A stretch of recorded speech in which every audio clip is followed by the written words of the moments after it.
Keynote was a bit dead, but I've sorted it out now.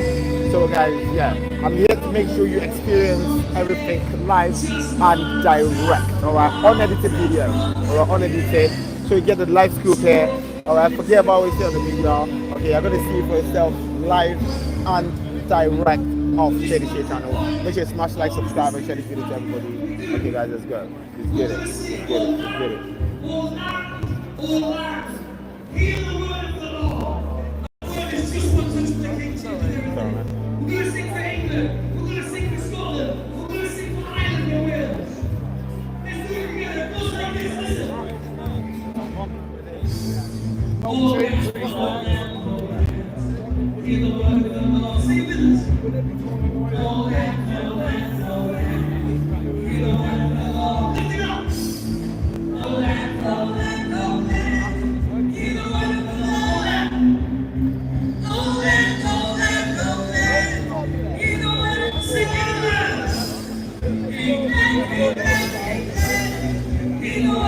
guys, let me know how the sound is, alright? Is the sound okay? Let me know.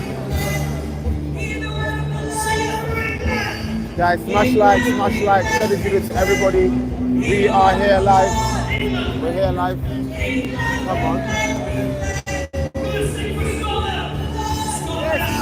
Come on. Come on, boys. Love. Let's get it. Boom. Together. We're together again. Boom. That's it. Uniting the kingdom. That's what I'm talking about. Look at the love. So much love there, isn't it? Hello, man.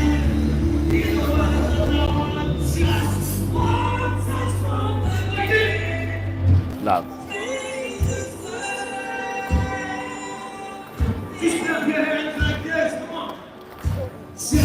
Okay, good. I'm glad the sound is back. Good luck. I know, right? Saturday pack.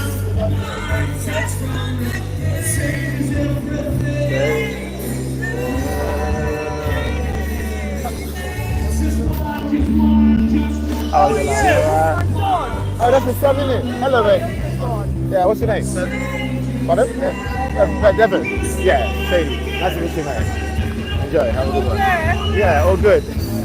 Good to see you.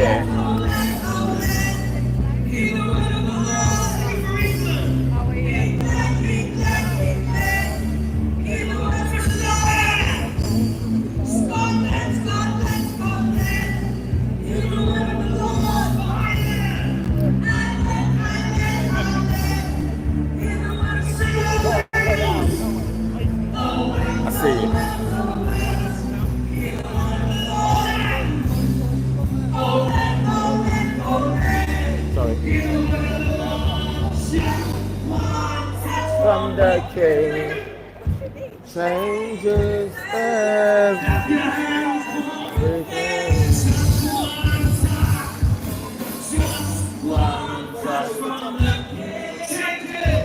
Justice for Peter Lynch. Okay, got your boy.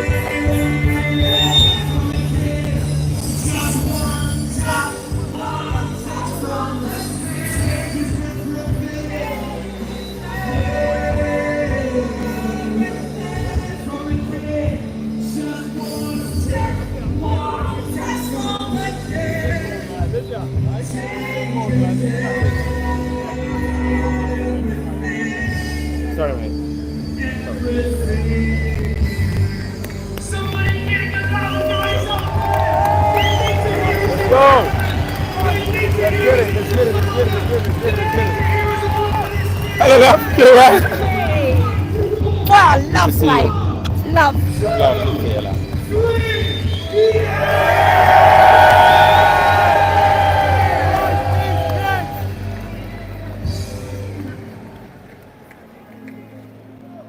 Alright, he wants to do a picture.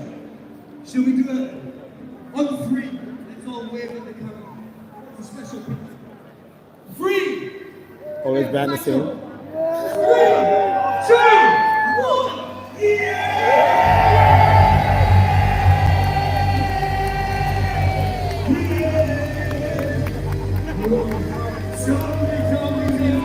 Tell me,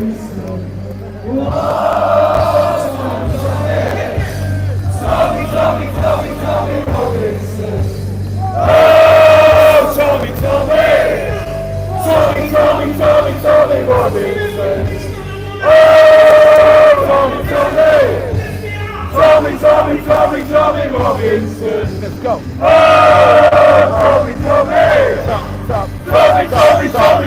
Robinson. Let's get it. Tommy Robinson, my guy. Oh, Tommy Robinson. Big man. I see you, my bro. You know what they're gonna say? They're gonna say you sold out. Bro, I was going to cook on the... The only thing that contends to me is torture. You're not going to have the BBC News doing this. You're not going to have ITV, TV, anyone. This is real citizen journalism. We're bringing you content unfortunately. We need your help and your support. We have no big funds. If you can support our work, please sign up and help us. It's the cost of a coffee. You can support us at www.urbanspeak.news/support us.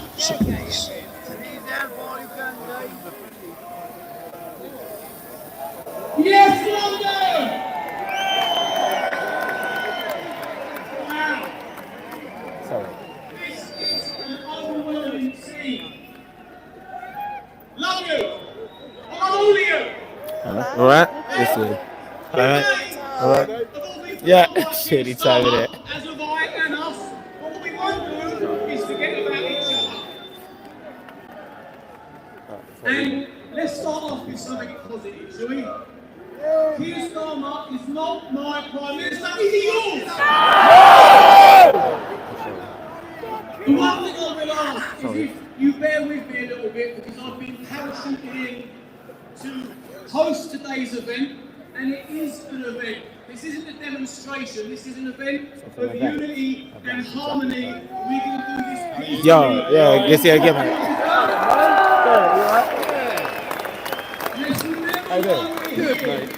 We're here again. And now under the Labour government, we've got to change the approach. Hello, you alright? They're not here for Not bad us. at all. Hello, mate. How's it going? Can Charlie Healy Shout out to the come to people the at home. stage, please? Shout out to everyone at home, Tony Robinson. Yeah, come on.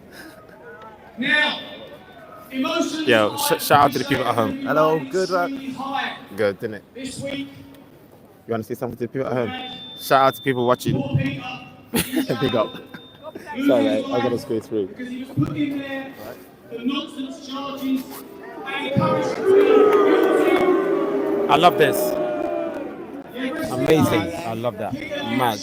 And let's make sure we do him a good turn this family.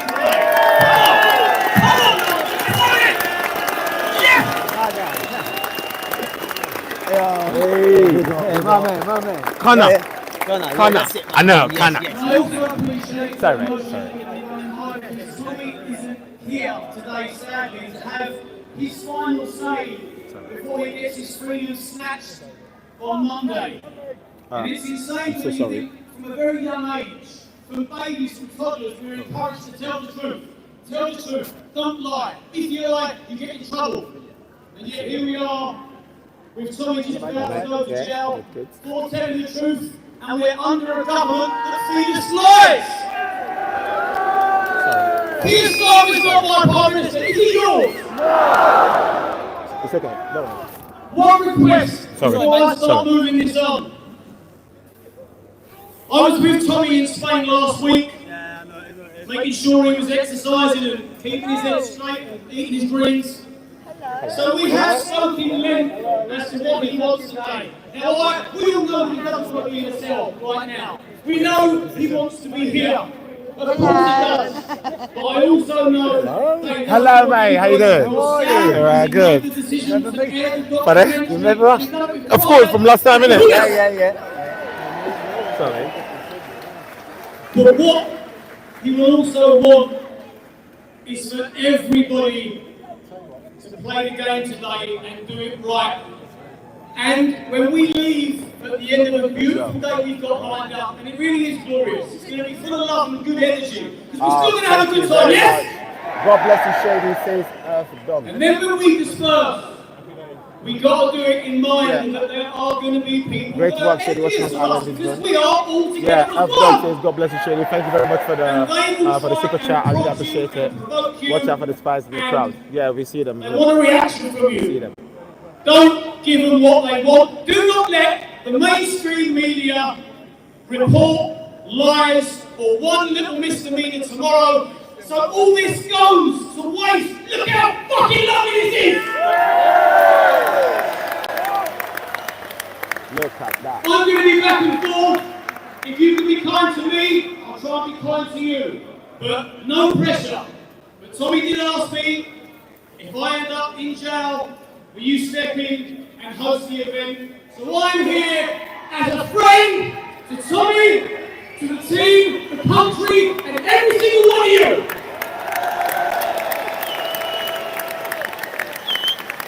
Thank you for such a nice reception. I now want to hand you over to a personal friend of mine and yours, Mr. Paul Thorp, ladies and gentlemen. Let's get it. Wow, how do I follow that? How do we even start? I've been stitched up. Guys, first of all, thank you so much for coming today. As Liam said, it is a celebration, no teaching mistakes. When I was growing up, I was taught at school about the greatest leader that this country was ever blessed to have, Winston Churchill, God rest his soul. That generation was lucky to have a leader like Winston Churchill. But today we are also blessed. This generation is also blessed to have a man that stands tall, stands proud, and stands for the British people. His name's not Winston Churchill, his name is Tommy Robinson.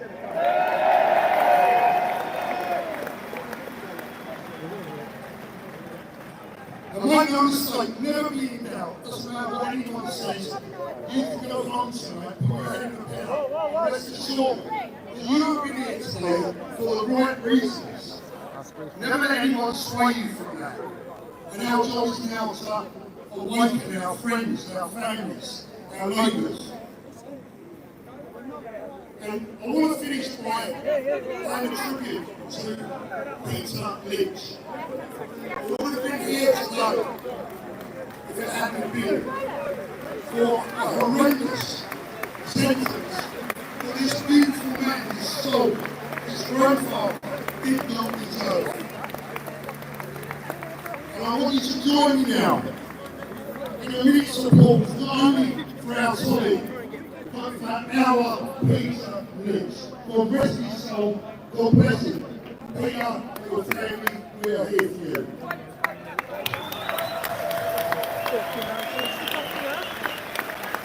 Bless everyone that's here today, don't give any reason to doubt.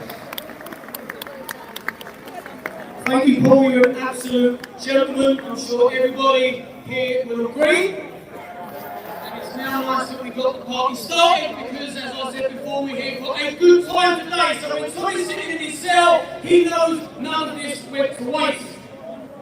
Now let me introduce the next speaker. Andrew Bridgen, it's all yours, brother.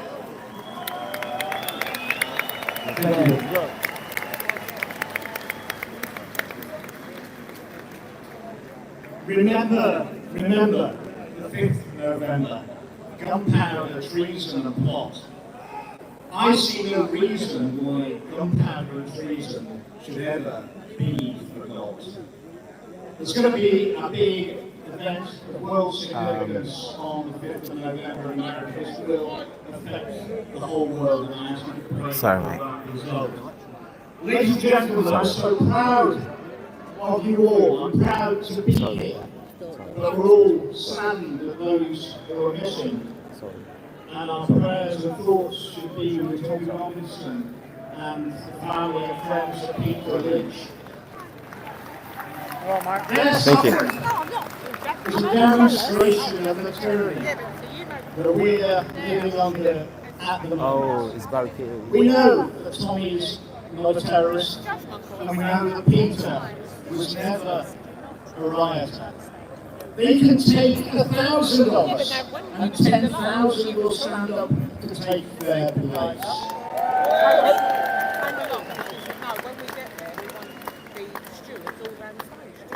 And you've got to all take comfort that the worse things appear to get, the nearer we are to the end. We're in a dark tunnel, but we're nearer to the light than we are to the beginning. We must press forward together. Have you got a press pass? The worldwide So I was attack meant to get a press on pass. freedom I'll have to and wait. liberty We're not even allowed. we've seen over the last few years cannot succeed because too many people around the world have woken up. We see what you do, and we will not let it happen. In life, we tend to get what we're willing to tolerate. Well, the world, the good people, freedom-loving people, will tolerate this no longer. I've often been asked why I wear paperclip on my lapel. Well, 2 years ago, I spoke at a conference in Norway, and in Norway they call them binders. They bind people together. And they told me they invented the We got 2,000 people. just before the Second Let's World go, War. let's go, let's go, let's go, let's go. During Smash like, guys. We've got 300 likes at the moment. 2,000 people watching. Guys, smash that like button. Smash that like, guys. Okay, let's get it. Make sure you share this video as well. Share it. Make sure everybody gets to see this live and direct. You get me? Come on. They said they had no one in Norway to speak in their parliament. And would I wear the binder when I spoke in our parliament and speak for them as well? The paperclip is a sign of opposing international oppression, and I'm proud to wear it for you and for the Norwegians.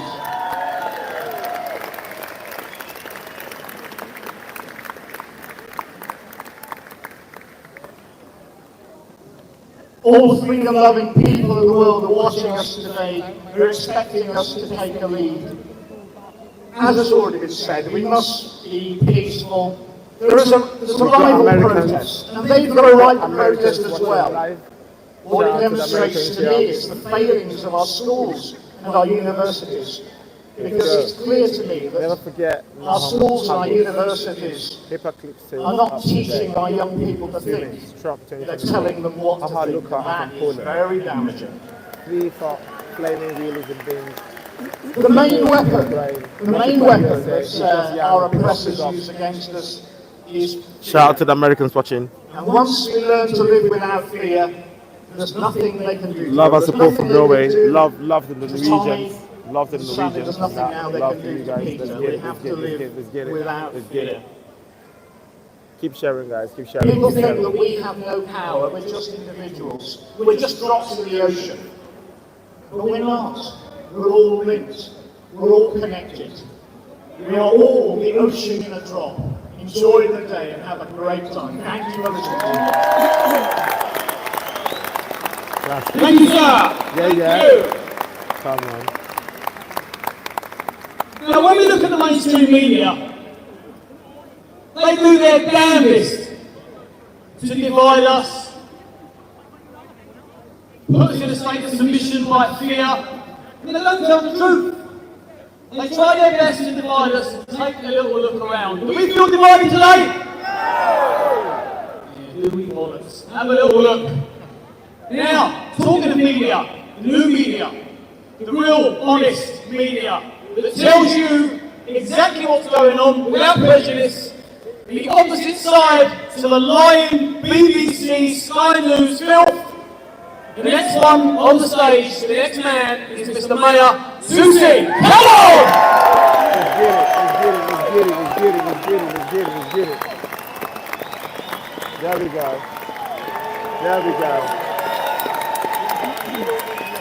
we go. Apparently this flag is a taboo.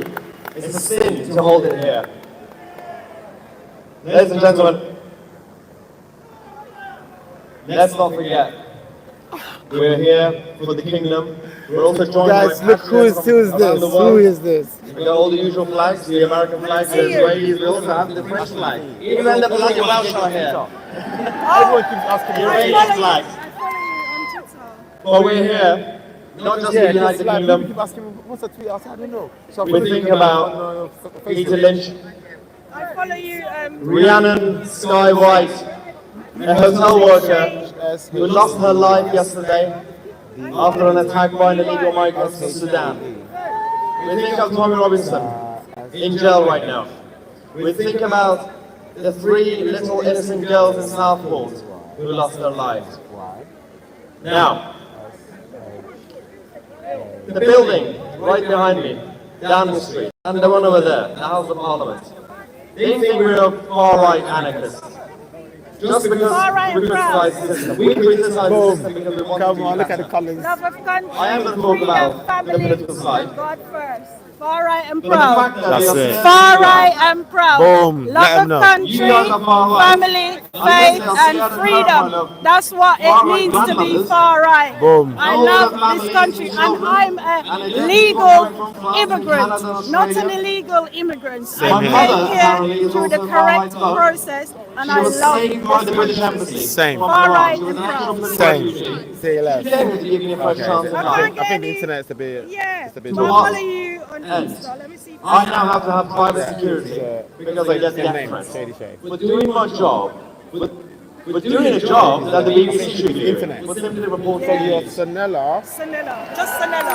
S-U-N-E-L-L-A. Yeah. Yeah, I'm going to follow you after this. Good to see you though. Good to see you again. I've been watching you. This wasn't what my mom actually wanted. I will be safer that's Sanella, in guys. Gaza That's Sanella. than in London at this point. Now, I have a message to the political establishment, the mainstream political parties. First one, Let's get it. Reform UK. Our friends at Reform, this crowd is not what you think it is. You've misunderstood them. Look around, bring your representatives, talk to the crowd here. Don't be scared. These people, a lot of them voted for you. My message to the Tories, people are here protesting against Keir Starmer, but let's not forget, this crowd was not created by the Labour government. This was happening under the Tories. You created this. It's your fault. Finally, what is my message to the Labour government? Nothing positive. The only message is actually to you guys when it comes to the Labour government. Get ready. Campaign. Fight. Don't give up. Unite the right. Unite the kingdom. Stop the division. Fight, fight, fight. Welcome, Angela. Final message to all the other patriots who come here to support the British public, the Americans, the Israelis, the French. Thank you. Thank you for being here. Thank you for your support. We will support you in your fight in your countries. Nationalists and patriots, it's time to unite. We've been too isolated. We've been left each other alone. It's time to support each other. Thank you very much. I'm Maya TC and we are the media.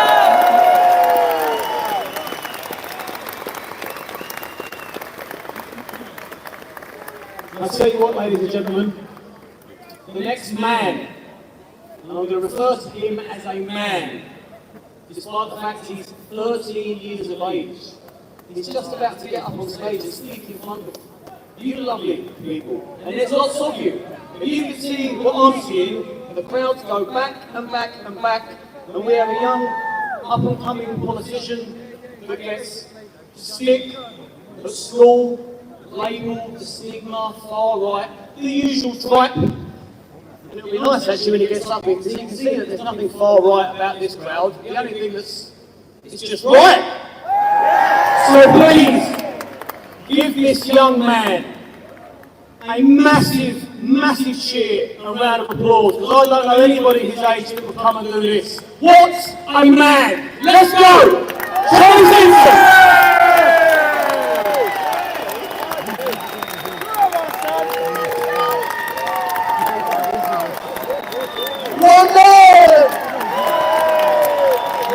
How great to see you all, united as one. We call us far right because we love our country. And every one of you are not far right, you concerned citizens. Because down at Downing Street, Keir Starmer protects his own, not you. Keir Starmer has blood on his hands. We stand here united. We kill Peter Lynch. government did. Now, I ask you all as one to join us in the fight for freedom, to bring our country back. Great Britain, make it truly great. Now, I can see a UKIP flag. UKIP are the real party, the party for the people, not Reform UK.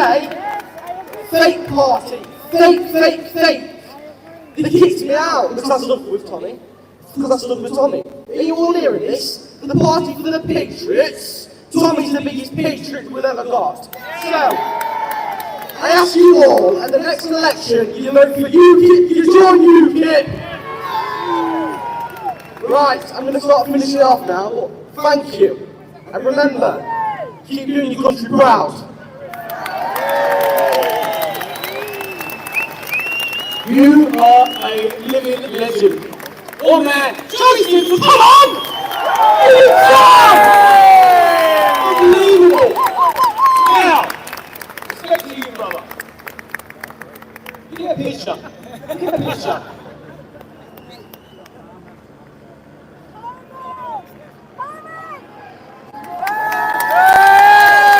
Yeah, well, you know what? Credit where credit's due. Credit where credit is due. Go on, let me have a song.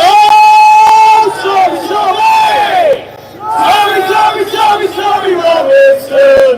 Oh, sorry, Robinson! Come on! Oh, sorry, Robinson! He's been out enough when he finds out how swell this is going. Just to compound on Charlie Simpson, what he said and what he just done there, and giving people credit where it's due. This is what we need more of. Giving people credit when they're due, building each other up, being each other's brother and sister and friend, and encouraging each other to do the right thing all the time. Now I'm going to pass you over to Lutz. And Vicky, forgive me, I've been parachuting. Shout out to the Canadians. Shout out to Canada in the house. Lutz and Vicky, we are going to get Richard Inman on straight after, and then he is going to show you Tommy's documentary. So I'll be back in a little while. Until then, have a glorious time! Come on. All the way from Germany, what I am. Deutschland in the house. I'm living now in the US because I'm not allowed to be in Germany anymore because I'm fighting for freedom of speech. I expose the hypocrites in Germany to politics. And today we are all here for Tommy because he's a political prisoner, for showing the world what's really going on in all over Europe, because this is not only happening in the UK, it's everywhere. It's in Brazil. I'm doing a documentary for Purpose 2 about what's going on in Brazil, and we have to stand together. Today is a very important day for the whole world. You make a sign, you stand up, and the world has to watch you and has to follow you in the fight for freedom of speech for our children. Because our children have a right to live in freedom and have a right to grow up in a country to be proud of. You have to be proud to be British. I have a right to be proud of the German. They can't take that away from us. Don't let them take that away from us. And today we are on Peter Lynch and Free Tommy. I want that you put in every post on Twitter, Free Tommy, hashtag Free Tommy. Float the internet with this hashtag, that the world sees what's going on, because mainstream media doesn't want that to be seen. And we don't care anymore. We are the people. We are fighting for our rights. Thank you.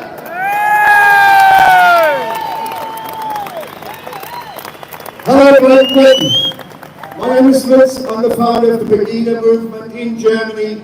I met Tommy 10 years ago, and since then we became friends, and we're actually going the same way. I'm facing the same charges.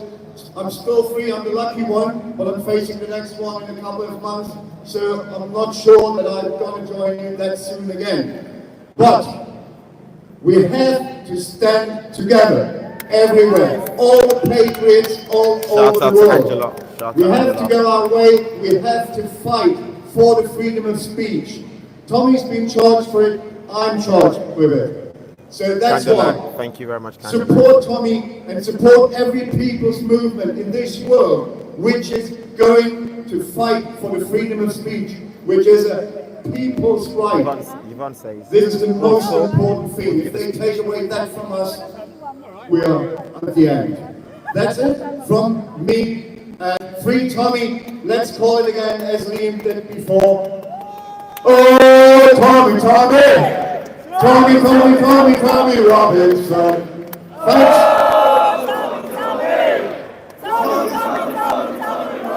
Thank you, London. Thank you, Great Britain.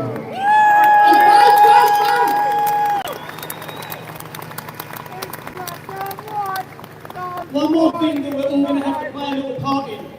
Charlie Healy from X Factor is due to be singing on stage and he's in the crowd and he's struggling to get through. It's a great thing because it shows how many people have turned up, but we need to figure out a way of getting him through, you lot. So, Charlie, if you can hear me, just tap whoever's in front of you on the shoulder and say, I'm Charlie Healy. So if somebody taps you on the shoulder, around with Charlie Healy, get him to the stage, the man's got to sing! And now over to Mr. Richard England, ladies and gentlemen. Well, what Liam just said there reminded me of an old film called Spartacus. So we don't want everyone coming to the platform saying, I'm Charlie Healy. We only want the real Charlie Healy. But if you remember that film, Spartacus, what was the catchphrase from Spartacus? Sorry, God, no. I am Spartacus. Every single one of you in this crowd today, I want to hear your voices saying, I am Tommy Robinson. I am Tommy Robinson. And he's not a hero, and he's not here today. And he won't be at any more demonstrations, and we've seen the videos of him. One of us, just an ordinary man, a grandfather just like I am, a father just like I am, and a patriot just like I am. Peter Lynch should be here today, and he's not. Let's have a massive cheer for Peter Lynch.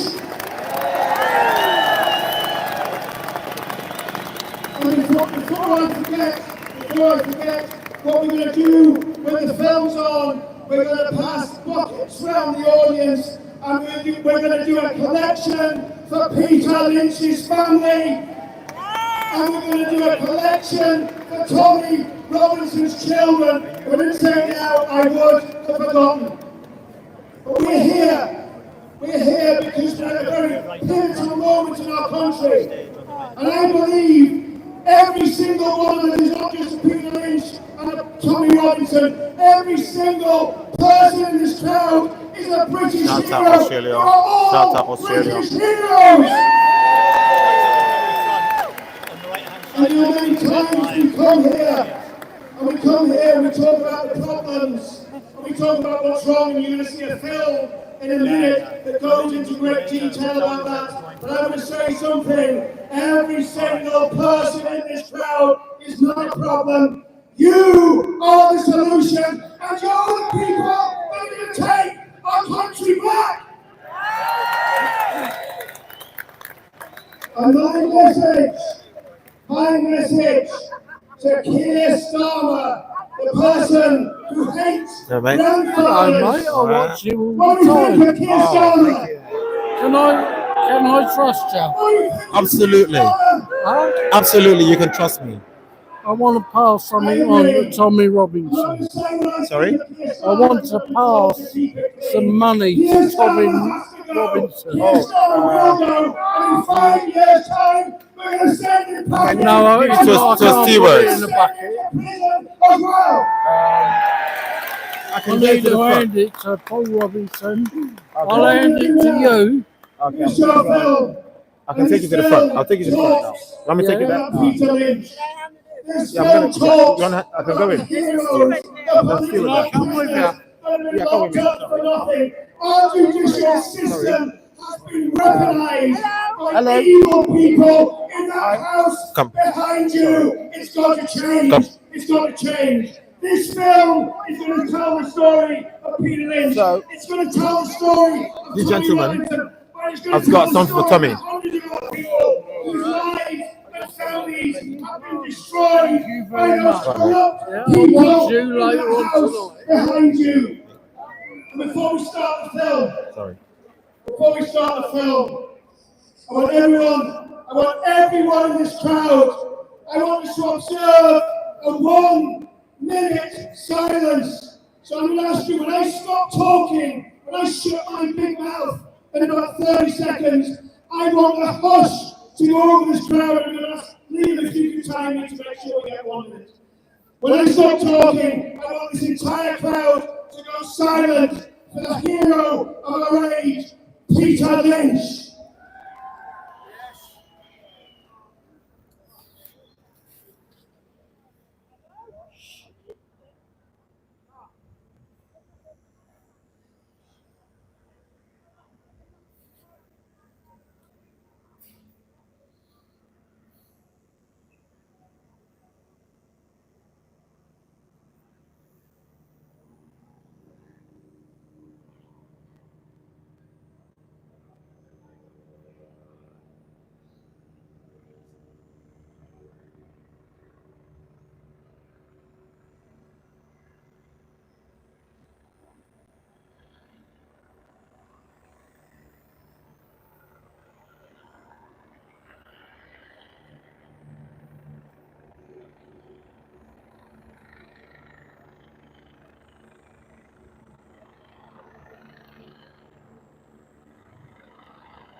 We love you, Peter Lynch!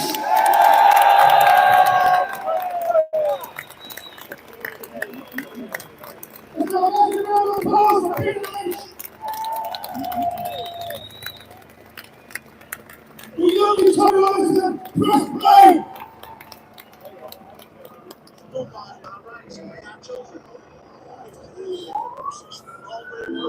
Police, judicial services, it's all involved. MPs, everything, they're all corrupt. You get prime ministers into our children to bring them up the straight and narrow. Everybody above them was corrupt. Peter Lynch, 61, proud grandfather and father of four, was sentenced to 2 years, 8 months in prison. His so-called crime? Raising his voice and holding a banner in defence of what he believed. Branded a far-right thug by the media and Keir Starmer, Peter was thrown into a brutal prison system among violent criminals. But the real justice, he paid the ultimate price. Alone, isolated from family he cherished, Peter took his own life in a cold, unforgiving cell. His voice may have been silenced, but his sacrifice will echo through history. Whereabouts are you?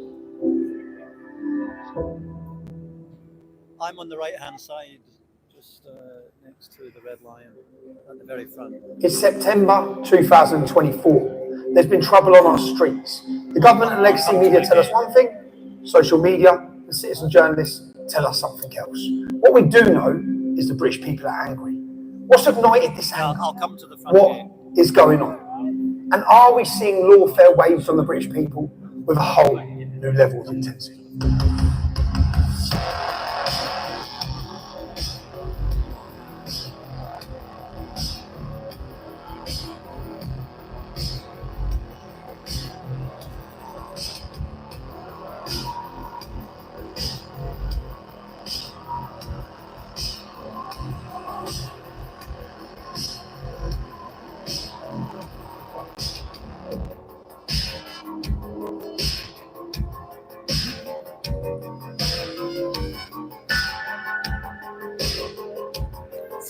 Smash like, share the video, guys. Share, smash like. Let's get it.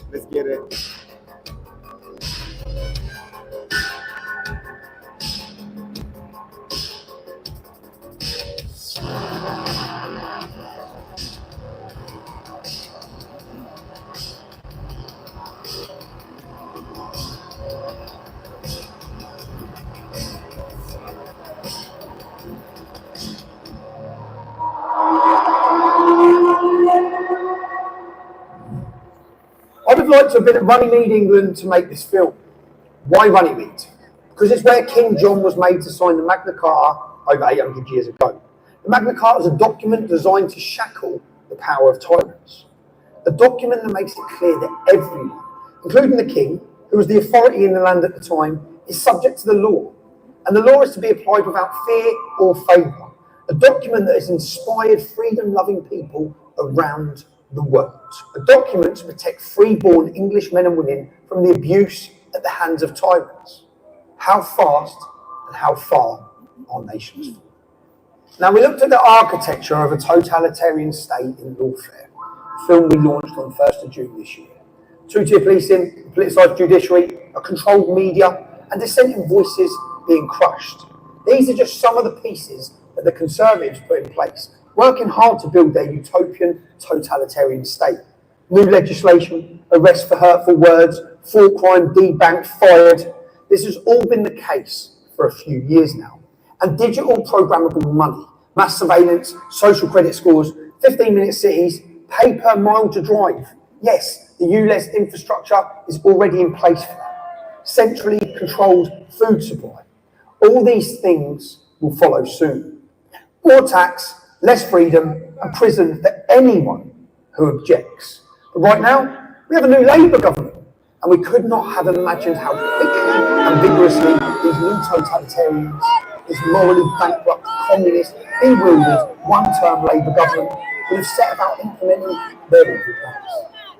We explained previously how totalitarians use all the institutions of the state to create the facade of fairness, due process, and a democracy is all a facade, when in fact they seek to destroy the very fabric of our society with their so-called progressive ideologies. Progressive ideologies that care not a bit for the oppressed, but use social justice as a veil for their hatred of the status quo. These totalitarians create division and chaos as the pretext to usher in their totalitarian utopia. Division and chaos, they both serve their purpose. And they create phantoms, imaginary foes. They turn the gullible against these imaginary demons. Why do they do this? Well, they have no power if they're scrutinised and exposed for what they are.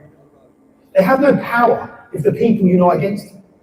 And they are driven by three emotions. Three emotions lie at the heart of every totalitarian regime. And Keir Starmer's regime is no different. They're driven by lust, fear, and loneliness.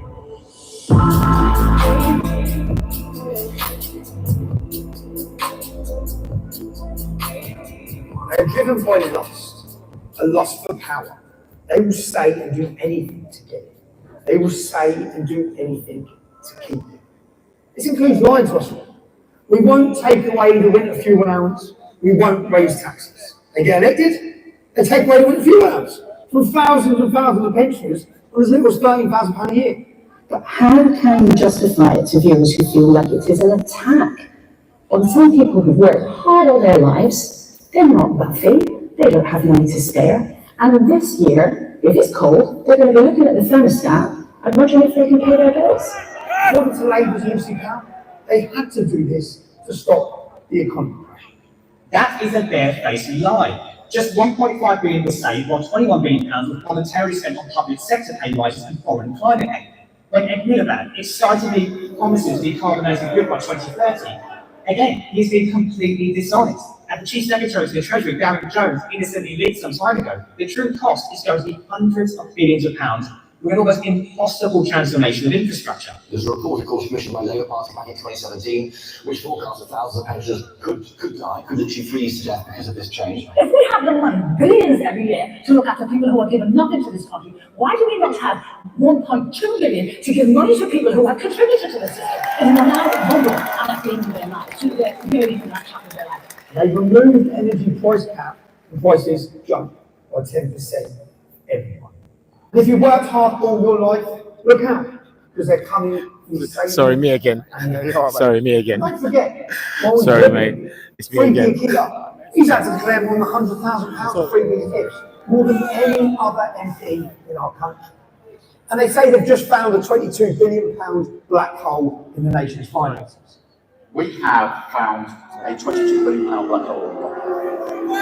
So that's what this is. people about, making sure we fix the foundations, and then hacking down my hand that we can build a better future that pensioners and so many people in this. No, we ain't. But they knew about the state of finances long before. Sorry, mate.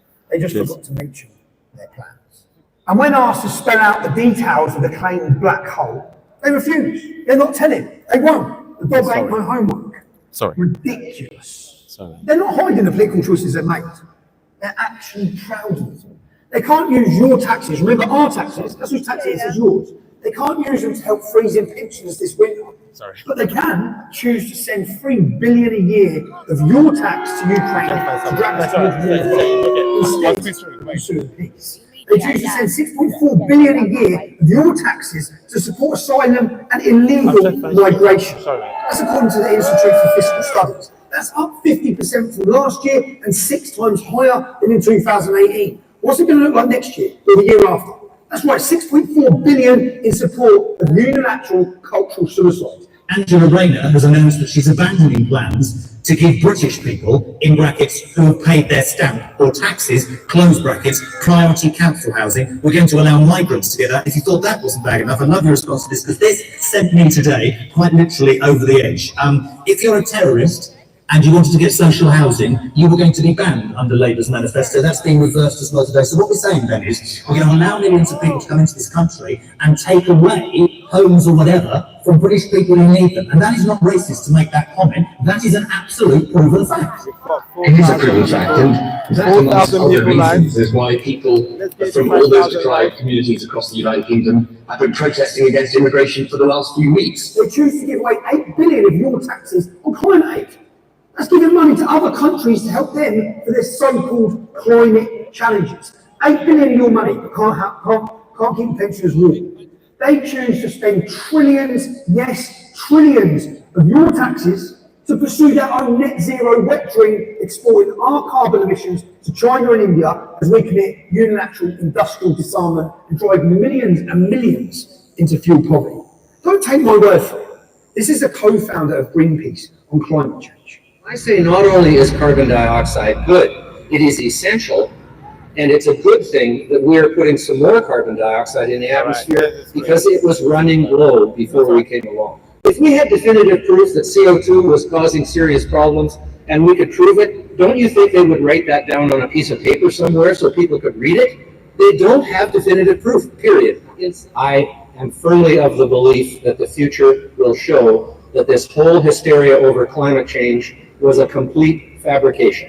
And lastly, they'll smash those gangs that are transporting illegal migrants into the UK, costing us $6.4 billion a year. Round up, detain and deport illegal immigrants. That's what new Home Secretary Yvette Cooper has just promised to do. Well, do you believe the woman who held up a sign saying refugees welcome, closed the Bibi Stockholm and scrapped Rwanda on day one? Let's go. Do you believe it?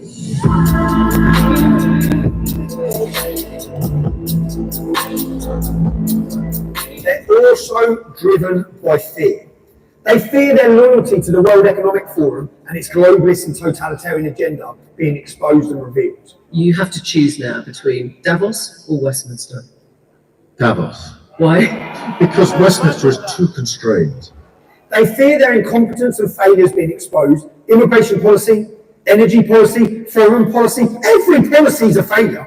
They fear losing power. And they fear Islam. They're bewildered. They cower and submit to the demands of Islam out of fear of what might happen if they don't. Almost So 5,000. my name's Phil Hutchinson. I am the superintendent for Greater Manchester Police based in Oldham. Salam alaikum. I'm speaking to you today because I want to reinforce my commitment to protect every member of our Merseyside community. Almost 5,000. Let's go.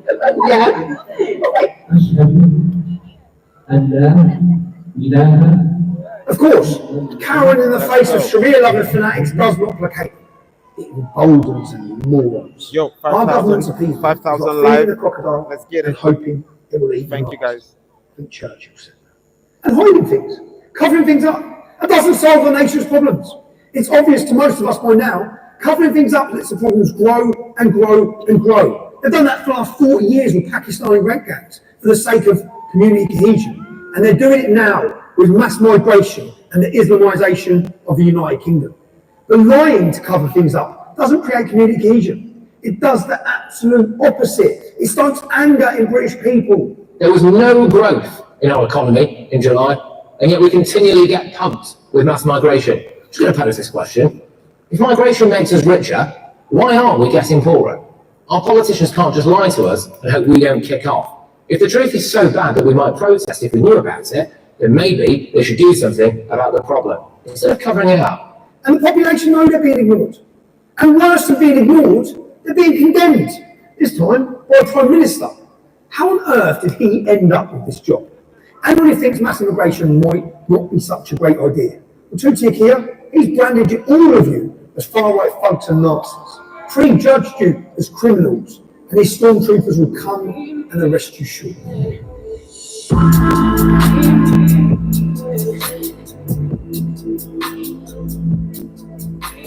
The third emotion driving our so-called leaders is loathing. They don't believe in the nation state. They believe in open borders and cheap labour for global corporations. Their loyalties lie with the World Economic Forum. Tutik here has made that pretty clear already. They loathe our nation and its people, the obstacles to their globalist totalitarian utopia. They don't want to be challenged. They are terrified of scrutiny. They don't want their lies exposed, and they certainly don't want to listen to you, the British people. Everybody's lives matter. Black lives matter. Trans lives matter. Refugees' lives matter, except old people's lives don't seem to matter. Why on earth are they choosing this as their first hill to die on? Will our so-called leaders ever recognise the legitimate concerns and grievances of the British people? Do our so-called leaders actually want to solve the problems, or do they want to use the problems? Problems they created, by the way, to take more power and take away more of your freedoms. You see, these Marxists weren't elected because British people wanted to be governed by Marxists.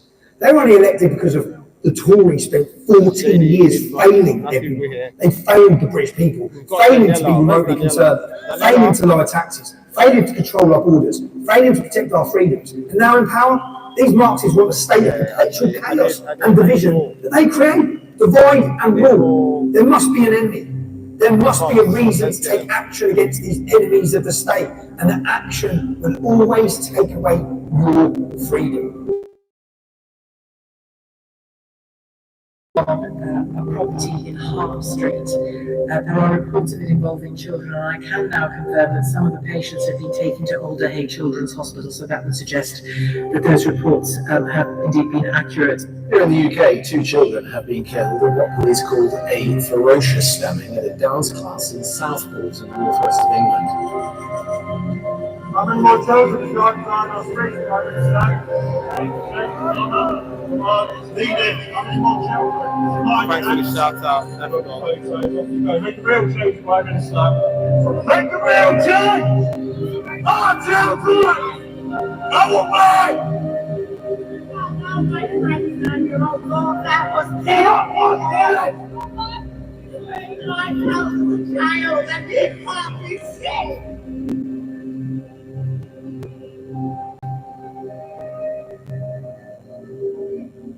So what actually happened in Southport? A man of Rwandan descent murdered 3 beautiful girls and stabbed 8 more children. All right, Ruby, you're not a moderator. How did the government react? You're a moderator too. What did the machinery of the totalitarian state do? Well, you and I would hope something like this would get the government to stop and reflect for a minute. Why have these girls been murdered?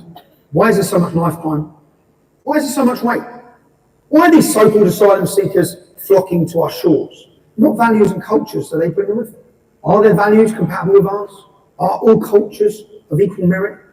You and I would hope the government would ask why the peasants, that's us, you and me, why are the peasants revolting? No, don't be ridiculous. Reflecting is not a popular pastime of communists and tyrants. Admitting they're wrong is not a key competence of these tyrants. Apologising for destroying our nation, it's not going to happen. What this government actually did, well, firstly, they did everything they possibly could to cover up the basic facts, what you and I will call the truth. They said immediately it wasn't terrorism. How could they possibly know immediately the motive, what there wasn't terrorism? How could they know that? And how could stabbing young girls at a Taylor Swift dance studio not be terrorism? They said he was from Cardiff. Axel Ruddock Yabana. Yes, He's as Welsh as the daffodils. They look for evidence he was mentally ill. I can help with that one. Yeah, he was mentally ill. Anyone who commits a crime like that is mentally ill. Exactly what kind of mental illness? And they published a picture of him, looking like an innocent little 12-year-old, and reported he was a choir boy. They made him the victim. They did all this because they don't want us knowing the truth. They manage the information. Misinformation is dangerous. Social media is good, but it's also bad when people are using it in a way that could cause a riot, threats, intimidation. I think we've really got to think long and hard about what we're going to do with social media. And what are they going to put through Parliament as a bill like? Misinformation is dangerous. No misinformation or threats or intimidation should be allowed to be carried out on social media platforms. That's their words. How absurd, how foolish, and how dangerous. And Kia, how is this working for you, managing the information? Do the government really believe their actions will help build a peaceful, prosperous, and patriotic society? What about a cohesive society? Or are they so short-sighted, so hungry for power, and so disdainful of the British people that they will use anything, no matter how awful, how tragic? They will use anything as an opportunity to implement their totalitarian agenda and crush anyone who speaks out against them. As we've said, these Marxists want a state of perpetual chaos. There must be an enemy to mobilise the population against, an enemy to divert attention away from the government's agendas and their failures. You said the right stroke was a societal black hole. What did you mean by that?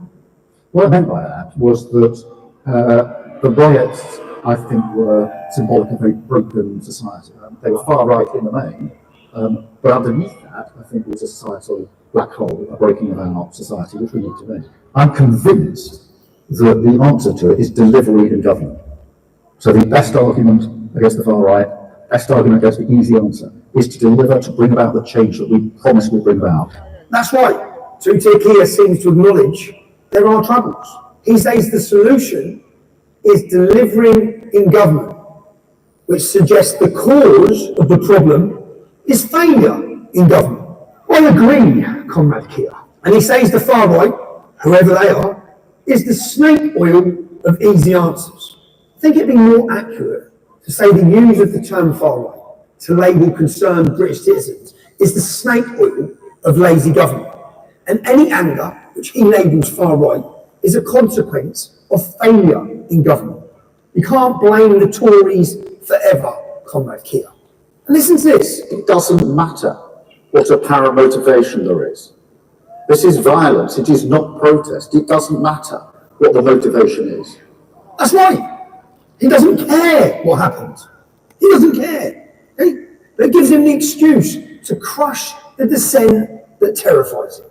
The dissent of the average British man and woman. And by the way, we still haven't been told anything about the motivation of the Southport killer. What could it possibly have been? Good honest men are going to jail for saying that integration failed. So do you think that we're really free if we're not allowed to say what we see? Starmer's a tyrant, but we won't be silent, 'cause he threatens his people. Starmer is evil, but we won't be silent, 'cause he threatens his people. 6,000 people watching. Thank you guys. Starmer is evil. Smash like, subscribe, share. Comment. Let's go. Now, once they tried very hard to manage the news about these murders in Southport, and they'd lied and patronised the entire British people in the process, what Tutu Kia and his cabal of apparat chicks did next is truly chilling. Everyone was angry because of what had happened. So those three little girls, the whole world was angry. My husband was then saying, the government keep letting them come in to our borders. Kids are getting raped, filmed, what followed, things like that. They're taking all our NHS, they're getting rehomed. Everyone coming in is just being given everything. and then things like this are happening in our country. So what is it exactly that your husband has been accused of? On the Saturday after Southport, he just put a status up saying the Daresbury Next, which is a hotel close to where we live, which have got immigrants and asylum seekers in there. They were getting rehomed. So he weren't inciting that he's going there to do anything. He was just saying, with all what's going on, that's the next place that will most probably happen. People will start rioting and stuff. But he didn't put that. He just put, it's going to be the Daresbury Next.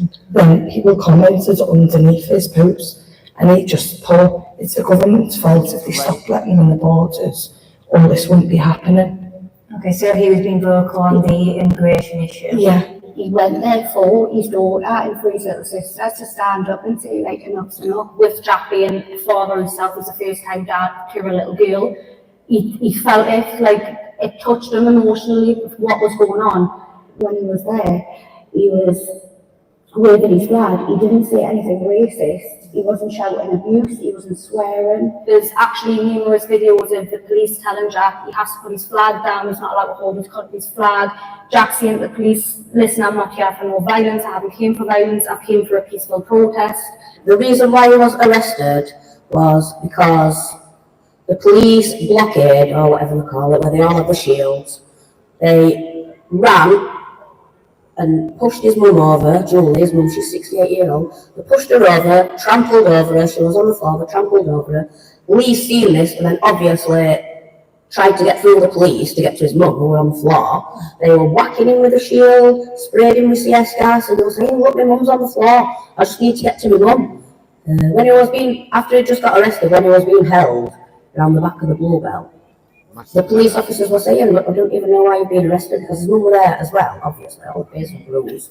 They could see that she'd been injured, badly injured. I don't know if he were a sergeant or just a normal police officer. They were saying, I'll ring the inspector and see if he can let you go, because I don't think it's serious enough to be arrested. Like you said, if it were mine would have done the exact same. Obviously, we went home and we thought everything was fine, because obviously Jack didn't do nothing violent at all. And then that's when, exactly a week later, the police had knocked on the door, and then that's when he got arrested. So they started putting the door through, and the little girl was screaming in the guards. Screaming in the guards, and something like that, took her away. So I asked them to stop putting the door down. I asked them what they were here for, and they didn't tell me. And I said, have you got a warrant? And they said, they don't need to give you one. And I said, your back door is open and your back gate, you can go down there, stop it and the door through. So at that point, when he stopped, Chris was coming out with the police. And then we went in and raided the whole house, looking for his phone and took the kids' iPads and stuff. And the girl's still there. She'd been taken to my neighbours, but she was just crying her eyes out. How long exactly did he get? He got 5 years. A year taken off, then we took into consideration his health and his mental health, and then we gave him 32 months. He was sentenced to 3 years, 4 months, and also a 10-year criminal behaviour order. You're not going to see your partner Lee now for 3 years, 4 months. No. How do you think you're going to cope with that? I'm absolutely gutted. It's broke a family up. Like, it's his daughter, he's a first-time dad for a little girl. Like, he's got Christmas coming up, so the first one where she understands things. He's going to miss out on our first Christmas. He's missing out on our second birthday. Like, she's just like a bullshit. She's usually a really little girl. She's just not herself. She's not the same little girl. She just she sits and just stares into space. So with the most recent atrocity in Southport, and regardless of the murderer's motivation in this particular case, it was the last straw. People were angry, not surprisingly, not just about the Southport murderers, but about years of having their legitimate concerns about mass immigration being completely ignored. They're angry about two-tier policing and politicised judiciaries. But Labour cannot afford to have pesky voters asking questions about the consequences of open borders, mass immigration, and the incompatibility of some ideologies with our culture. So they create a different story. They turn everyone's attention to their imaginary monster. That's all right. The fictional dragon they pretend to slay. There's a lot of people that are branded, people like Lee, as a far-right racist thug. Is that true? No, definitely not. My level of being has never been racist. It's horrible. They just put lies up there. It's absolutely ridiculous, just everything that they've written. It's like there's actually an article about Jack that calls him far-right as well, and obviously when I've spoke to Jack and made him aware of this, he's not happy. Like he's kicking off saying on the phone, he's saying I'm not. They kind of just put me down as something that I haven't actually complied with. I haven't said that I am this type of person. The last thing you would be is racist. And like every person, I think you should have loyalty to your country. And if there's something wrong with your country, why can't you speak about it? And more fanciful than that, they blame the English Defence League. Missiles were thrown at riot officers and a police van was set on fire by a large crowd of protesters believed to be supporters of the English Defence League. We don't know where they streamed in from, but they're believed to be supporters of the English Defence League. How many people work in White? There's over 50,000 apparatus chicks working in the Home Office alone. And no one told Tutik here that the EDL disbanded a decade ago. It hasn't been here for a decade. No one in MI5 reminded him that, 90% of the people that are watching on the terror watch list, well, they follow Islam. I am worried about the rise of the far right. I mean, we can see what's happening in Germany with the recent elections, see what's happening in France and other countries. And I'm worried about the far right because it's the sort of snake oil of the easy answer. I utterly condemn the far right thuggery we've seen this weekend. This is not a protest.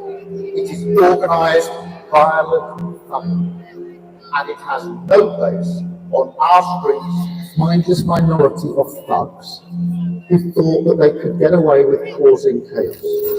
But this deception is not without consequence, Kia. The following will not be televised.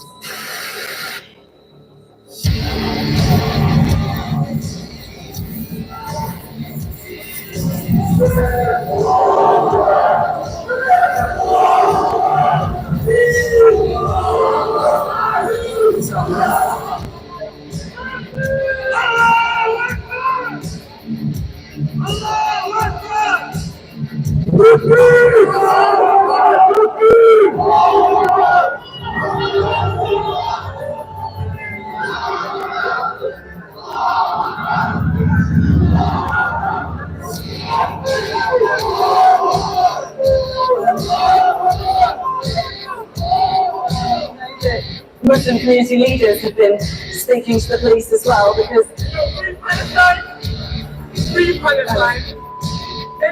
I think, apologies for the language you're hearing, but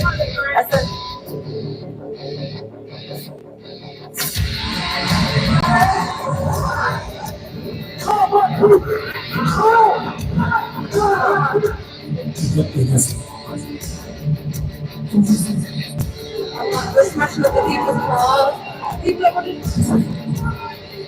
What Keynote?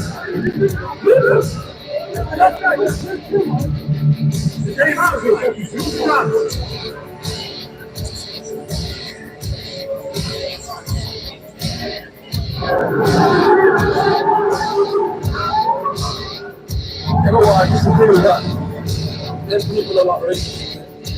I don't know, so the car, I assume, the people in it, and they assume that they were EDL, apparently, I'm not sure. And that's why they all... Here, you brought violent Muslim militias out on the streets. You lied to me. You created this facade of this far-right English Defence League roaming the streets. But at least people can see that there's a militia there waiting now. He has caused this divide between everyone. He has labelled us EDL, far-right, racists. But I think people are angry, and it's all down to Keir Starmer because he hasn't addressed why people are angry, why people are taken to the streets with such anger. I mean, these poor lasses, with someone's babies, and I think that's why people are thinking it could have happened to our kids. And anyone who is even remotely concerned about mass migration and its impact on our way of life, will channel in Naz Sharp's retweet, you'd all better shut up for the sake of diversity. Of course, the media clapped along with all this. They know there's no far right. They also know there's no EDL. Or maybe they're talking about those thugs who gathered in Trafalgar Square on July the 27th. Grace How sweet the sound that saves someone like me.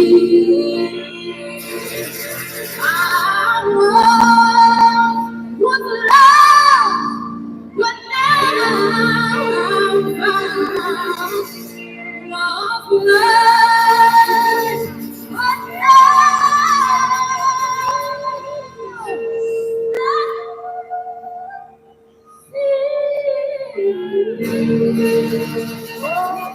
Yeah. Reflecting works Yeah. before the population blink and without them even realising, the headlines and the news were all focused on the imaginary monster, the imaginary far right. And everyone had stopped talking about the slaughter of innocent kids. It hasn't been mentioned again. It was totally forgotten. It was a successful government ploy. For me personally, they're working to blame me for the trouble in the streets. Well, what we've heard, Julie, from a lot of the far-right figures is that these protests that we've been seeing over the last week, and none of that extremists, they're ordinary I'm here with my people just brother, having come their on. say. Here's an example, and it's not the only one from the man known as Tommy Robinson, and probably the most influential instigator of all is Tommy Robinson. For this to be hijacked by people lying on sunbeds in Cyprus. It's been coordinated by a man who's just fled England. The English Defence League have been giving me their phone number, give me their email. I mean, the fella who's associated with most is on some bed in Cyprus. I mean, he hates Europe, but there he is enjoying the European sunshine and stirring up poison and hate in this country. There's no truth in that. Bring the case against me. Bring the evidence. The evidence shows the total opposite. Not once did I call for violence, ever. I ask people not to be violent. Lads, you've got to remain calm. Look at our events in London, totally peaceful, totally calm. Did them now, we were under attack by the media and politicians, weren't we? As far-right, racist, hooligans, all these things. Total appeal for calm. Try to remain calm. Just an appeal for calm, man. Bring the numbers, bring the noise, but don't bring any violence, man. You can come in, galvanise the country. That's what we need to do, unite people. Yeah, the level of violence, it won't work. Anyway, stay safe. Stop the violence, man. Instead of men committing the violence, lads, those individual police officers who are coming out doing a difficult enough job, have got families at home, they're ordinary people. A peaceful revolution is brewing in Great Britain. A peaceful revolution. Now, why are the British public angry? I want to pause and take a moment to answer that question. I want to take a moment to help Kia and his cabal of apparatus chicks, because he seems to know there are troubles, he admits it. There's troubles on our streets. I fear he may have misdiagnosed the cause. Well, it was publicised as being a protest against the lack of government action to deal with the increasing amount of stabbings and knife crime across the country, but in particular against the awful, atrocious, horrific, brutal murder of the 3 primary school age girls in Southport in that hate group, which, like I think so many other people, I was incredibly upset and distraught about that. And I went there in that spirit. The quiet genocide as a genocide. Did attend a peaceful Shout out to you, protest. gang. Thank you very much. Quarter to eight, the police, the riot police, decided to just charge on the crowd. There was absolutely no forewarning, there was no announcement by the police, like on a megaphone or anything like that, to say, can you clear the area, can you move, because we're going to start arresting people. They didn't do that, they just started arresting people completely out of the blue, suddenly, without any notice whatsoever. And I turned around and I saw a police officer arresting someone, and then the police officer came towards me and arrested me, and I was handcuffed. Behind my back. So you were arrested for standing in the street? Basically, yeah.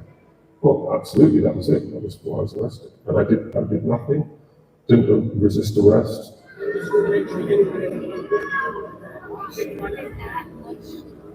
They're just arresting people for no reason. I literally agree with you. I think this has been going on for a long time, with escalating concerns over rampant knife crime and stabbings and violence by some of the migrants and asylum seekers that is not being covered by the press at all because it doesn't fit their narrative. Censorship, fear and intimidation is the tactics of a dictatorship. It's the same as any dictatorial regime in the world. Look at Venezuela, the way they control their population, they send people to prison because of their political beliefs.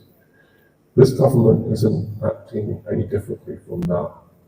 It may not be as extreme yet as that, but they're certainly headed in that direction. Thank you for the We already know people are angry about the authorities covering up years and years of child rape gangs, mainly Pakistani Muslims. They are angry about two-tier policing. They're angry about politicised judges. They are angry when they see the police cowering before Islam in the name of diversity. Let's have a look at what else is going on. Some of them, they were screaming. It's like they wanted to hear her. She also claims it's like she's enjoying it, you know, even though she isn't, but it's like she's enjoying it. What about the consequences of what you're doing in terms of how that affects the person that's right? Yeah, the consequences, we look at that all the time, you know, because it happens, she might scream, you know, people might wake up. A lot of people. I'm not just talking about, I'm talking about the emotional effect, the physical effect it has on Yeah. We might wake up and wake up tomorrow with viruses ourselves, like HIV, you know. What about regretting what you've done to the girl? I also do regret about it, because if she fell pregnant, what will be that baby's father? Who will be that baby's father? What about her personal feelings? That's right, all over the country, unchecked migrants are raping and killing, and more unchecked migrants arrive every single day. Maybe this is the reason people are angry. Let's have a look at the rape statistics for the UK. Yeah, we're the rape capital of Europe. Might be a reason people are angry. Wasting money, killing pensioners. Some breaking news from our end, actually. Channel migrant arrivals surged by 43%. That's from our Home and Security editor, Mark White. That's after 442 small boats crossed the channel yesterday on Easter Sunday. That now brings the total for this year of 5,435 channel crossings since the beginning of the year. That's well in excess of the 3,790 odd who crossed the channel by small boat at this point in 2023. We're getting daily updates of the numbers during the COVID pandemic. And actually, that's an astonishing amount. Over 440 boats yesterday. The weather's calmer, a little bit calmer. And this is only going to increase over the summer. 1.7 million. That's the combined population of Glasgow, Cardiff, and London. There are 1.7 million who are unemployed. They're not even looking for work. They're costing you and I, the taxpayer, £8.5 billion a year. That's the equivalent to winter fuel allowance of £708 per year for every pension in this country. That might be a reason people are angry. Paedophile migrants. What about this? You have been talking very graphically to some 13-year-old girls. How long have you been in the UK? 2 months. She said her ages. Do you want to see my dick? Yeah, do you want to taste it? You're asking other people's children to send them pictures of themselves. You facilitated the movement of a child for sex with you, 13 years of age she was. You sent her pictures of your penis. Yes? No me. No, you don't. No me. They don't know. Off your authority. Speak English. You not speak English. How long have you been in the contract? Let's not put that in. I think today we've got 3 months. 3 months? Do you think it's okay to say that you want to meet and kiss a child Muslim? Do you?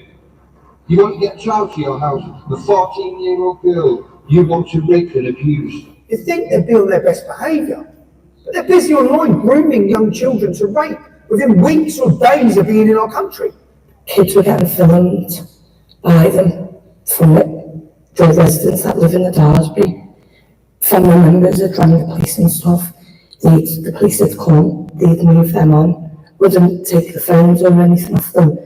People were getting followed from the Aldi by the illegal immigrants that are supposedly living in the Daresbury Hotel. But they're saying that there's no men or anything in that hotel, it's just all women and children. But, Have you ever seen any men? yeah, but the whole of our area know that there's men in there. There's, for many years, been a lot of complaints about the hotel, about the immigrants that are staying there. There's the crime rate. Yep. There's also been reports that children as young as 12, 13 and 14 have been getting followed and harassed. What do you think to that? I was talking to a couple of ladies there who were telling me that a daughter had been exposed, and one were having a PE push down the lake, and it was showing his bits to a 6-year-old daughter. She reported it, nothing got done about it. Another lady who was speaking to her daughter actually worked in the hotel, and they used to follow her home every night. That would be a reason people are angry. And you get locked up for tweets. If you object to any of this and speak out online in anger or with humour. I was upstairs doing some work up in the attic loft space in the house, and I had a massive bang. This was about an hour later. A massive bang, and I was like, what's that? So I came down the staircase from the loft, and another big bang. That was when the door flew open, and all these police came walking up the stairs with the taser out. Yeah, they used one of them big battering things, absolutely destroyed the door. And they came running up the stairs, one with a taser out, hands behind your back, blah, blah, blah. And so I went with them. As I walked outside, there was about 8 or 9 coppers. They were everywhere. The warrant was for inciting racial hate on social media. I actually thought I'd walk into court, you'd get laughed at, and I would come back, I'd be back out of court. I spoke to the duty solicitor, and then he told me, you are guilty though, Lee. You're guilty of sharing this pictures on your social media, so you are guilty. So I advise you to plead guilty to what they're saying to you in court today. I'm like, but I haven't done anything, it's no crime. And he's like, you're guilty of sharing these pictures. So get straight, you served 4 weeks in prison for sharing 3 leads. Yeah, that weren't even illegal. I hadn't even broke the law. It turns out now that I haven't even broke the law. I had a good job, good woman. Do you think you'll ever get a good job like that back? No, definitely not. No, I've got this on my record now, haven't I? I'll be lucky if I even get clearance and get my vetting back for the job that I did do. The government is imprisoning people for their tweets. That might be another reason people are angry.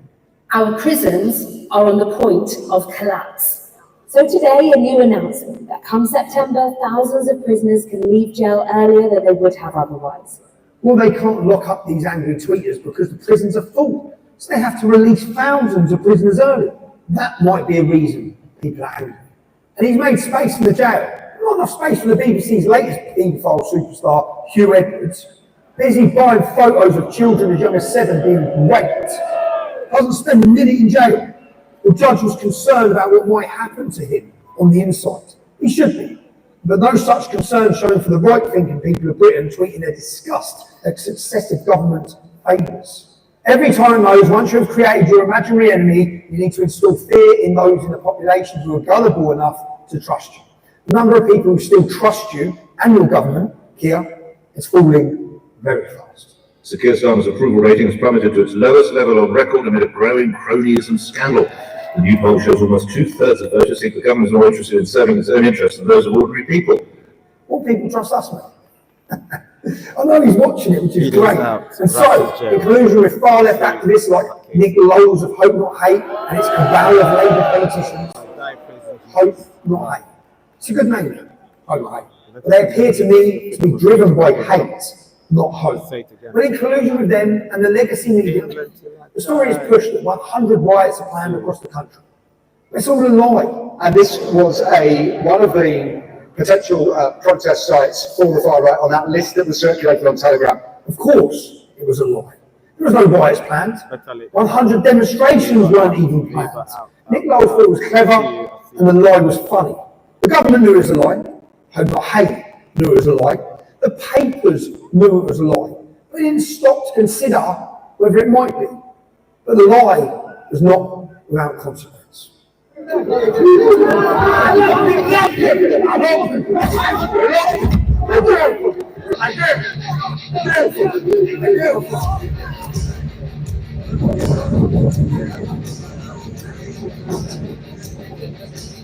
He needs an ambulance, so he does.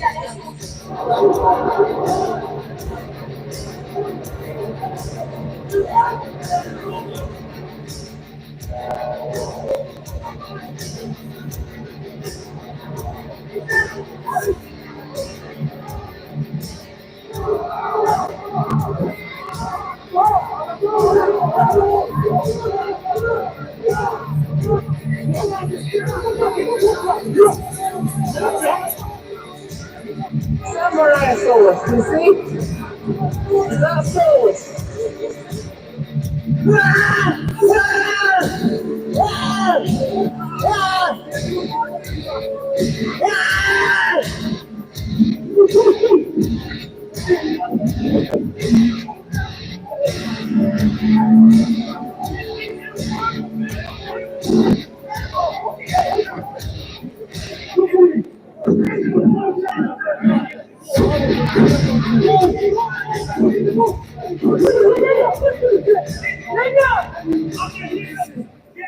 I'm sure the police will be all over those machete-wielding thugs.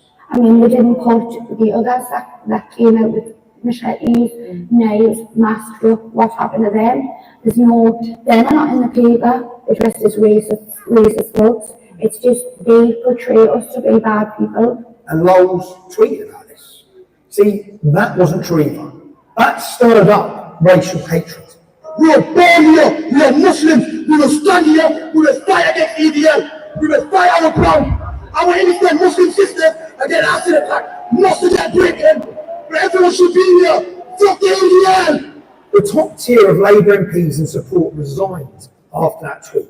But Hope Hate is still a Labour-controlled disinformation. By the way, Mark Rowley, if you're still in the police when this film goes out, when are you going to arrest Conrad Lowell for spreading false rumours and inciting racial hatred? So Lowell doesn't get arrested for his lies. But Bernadette Spovroff, a Cheshire businesswoman, who sent an erroneous tweet about the Southport murder, she was arrested. She was held overnight. They're not released, but she was bailed pending further inquiries, which have since been cleared. I had expressed my own views on the state of the country and its failure to protect innocent citizens, and that is still legal. But it's very clear that a vocal part of our society wants the opinions of ordinary people like you and like me suppressed. They say they support free speech, but they mean only the speech they agree with.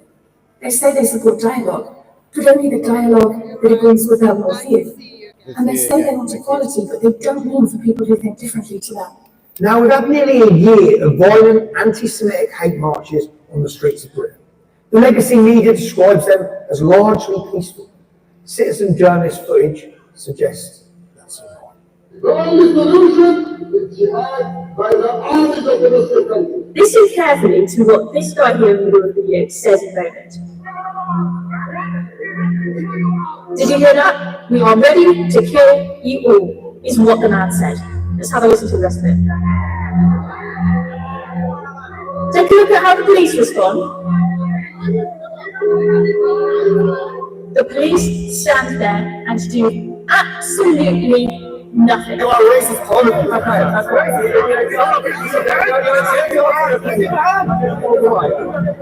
Take your hand! Don't do that, don't do that. Help me.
Hamas marches were largely peaceful, just like this was a largely peaceful social services calling in Leeds.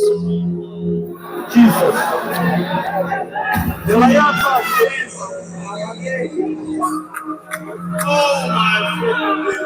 That's the police running away from Romani gypsies and Pakistani rioters in Hare Hills, Leeds, after a social services crew turned violent. The Hamas marches were largely peaceful, just like this. It was a largely peaceful chat between armed police at Manchester Airport and a largely peaceful Muslim family. By the way, these men, they were released without charge when a baying mob of Muslims turned up at Rochdale police station demanding their release.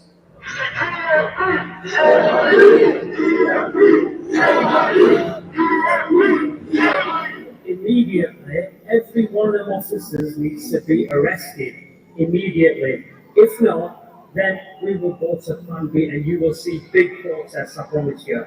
Protests like you've never seen before. The Muslims demanded the police are suspended. And guess what? They were. The police suspended. And the cowering police are now focused on finding the person who leaked the CCTV footage. Total insanity. Have the Islamic thugs who battered the police on camera, have they been charged yet? No, they haven't. And yeah, the Hamas marches were largely peaceful, just like the Notting Hill Carnival was largely peaceful. Here's the legacy media's headline on that. Last hour, they've given us an update that they've made 38 arrests and recovered 4 knives. And they said a man believed to be in his 20s has been stabbed. His injuries are not life-threatening. But overall, it's been a really peaceful and enjoyable day. So, no swift justice for the Hamas wives, for the Leeds wives, Manchester Airport thugs, or Nick Knowles. I wonder why. And no swift justice for the killers of Notting Hill Carnival. That was just a cultural celebration, of course. So we know the police treat different groups differently. No credible commentator would dispute it. In 2020, we had Black Lives Matter protests during COVID. During COVID lockdowns. Yeah. Sir Keir Starmer, now our Prime Minister, rushed to take the knee to express his solidarity with Black Lives Matter after they'd already injured 30 police officers during their protests, after they'd broken the law with the COVID lockdowns. Yeah. And Keir Starmer rushed to take the knee. He said, there are legitimate grievances here. This is about racial injustice, because rioting, on the left, remember, is the voice of the unheard. This time around, the same Keir Starmer, despite us seeing videos on social media of Muslim gangs beating up white British kids on the street, walking around with knives and machetes, this time around Keir Starmer said, this is all far right, this is not legitimate, it's criminality, get these people into prison as quickly as possible. There was no discussion of legitimate grievances, there was no discussion of legitimate protests. Now Tutik here appears to have ordered the stormtroopers to grab and arrest anyone, literally anyone, who protests or tweets against the government and what it's doing. Obviously, except for Hamas-loving protesters, anti-Semites, members of the Muslim militia. None of them. This is the moment police raid the home of a mother and a son suspected of violent disorder in Middlesbrough. If you're involved in disorder on that day, we will identify you, we will arrest you, and we will put you before the court. National figures show 1,165 people arrested, 703 charged. Those figures, again, would increase. Have the police made any high-quality videos of them arresting Muslims carrying machetes in the streets? Or men fighting with knives and machetes in our parks? Or a single grooming gang that raped children? No, they haven't.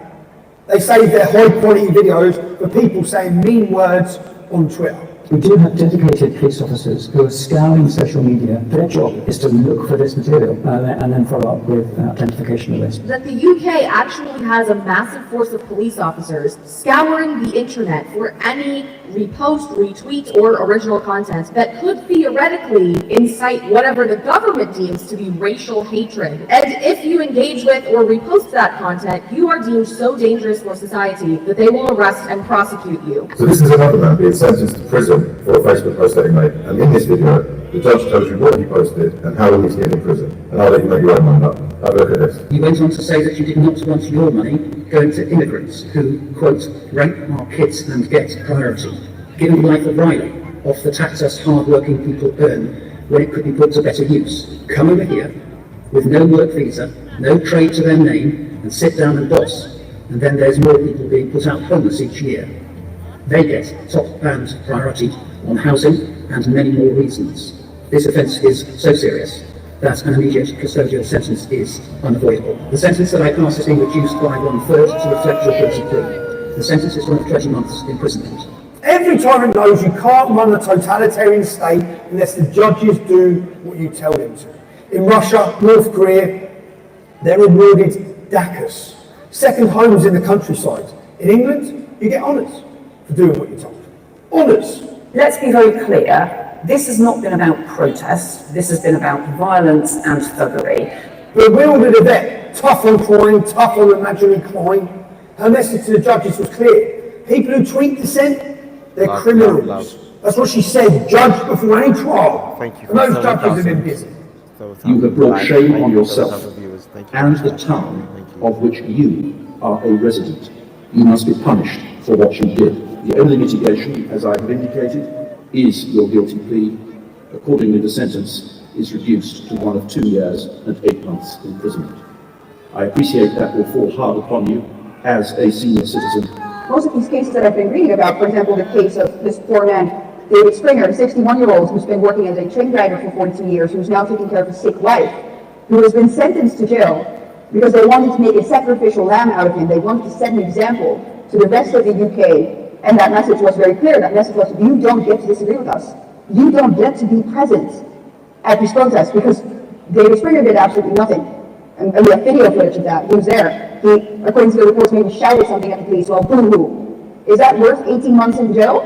A mother of 5 being sent to 26 months in jail because she threw a can at the police? Is that proportionate? A man online who committed the crime of according to the government, inciting racial hatred because he posted one post on Facebook? Is that proportionate? That's right. Bang. You're inside serving years. And let's take another look at some of the judges who sent people to jail for hurty words. That's right. Rape, steal and stab. Let's just put it down to cultural differences. It's community service for you, lad. Fence painting. Picking up litter for a few hours. So tell me how our judiciary are not politicised. How they're not compromised and a tool of the state. And to the judges, I hope you get the honours you've been promised. Tin pot, despot, Kia. Your political judiciary might be another reason people are angry. Maybe. This isn't just two-tier policing. This is a two-tier political and social system that is routinely prioritising racial, sexual and gender minorities at the expense of the majority. Now every tyrant knows the media is tyrant's best friends. Well, the media that does what you want them to, they're your friends. Everyone else, they need to be shut down. Which definitely includes us. I would prefer the conventional media, and it's more powerful, but the social media, it's, to be truthful,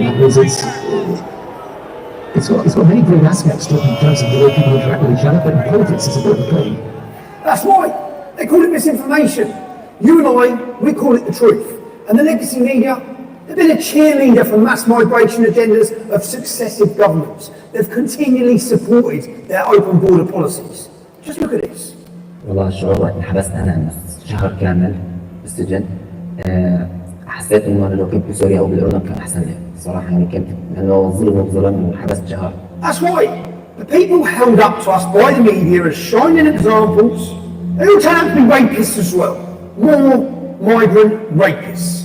But in the interests of balance, were the legacy media unlucky to choose the migrants as poster boys who turned out to be rapists? No, they weren't unlucky. The British aren't stupid. We all know people affected by these rapes. The unchecked illegal migrants you are actively ferrying into our once green and pleasant lands. They're raping our daughters. They're killing, they're murdering. So tell me about university. How did that start? I only decided last minute that I wanted to go to university on my gap year a few months before. It was a very last minute decision. I just felt like I wanted a little bit of a change of plans in my life.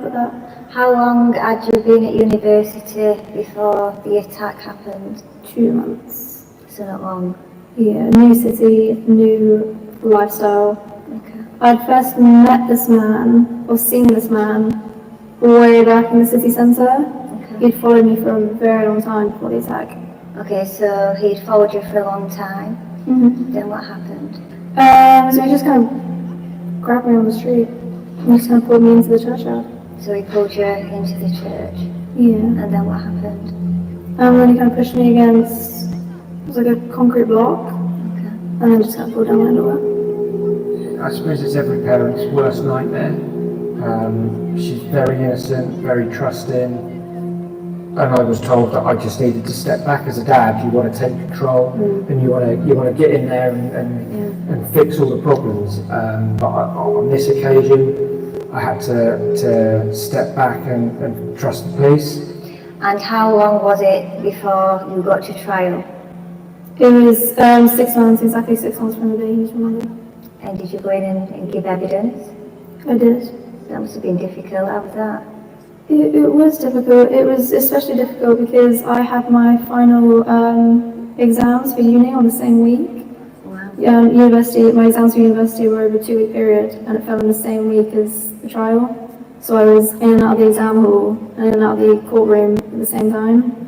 When the court case was going on, I booked all the time off. My intention was to go there for every day of the case, but I was pretty much told do not come by the police and the barrister due to the severity of it.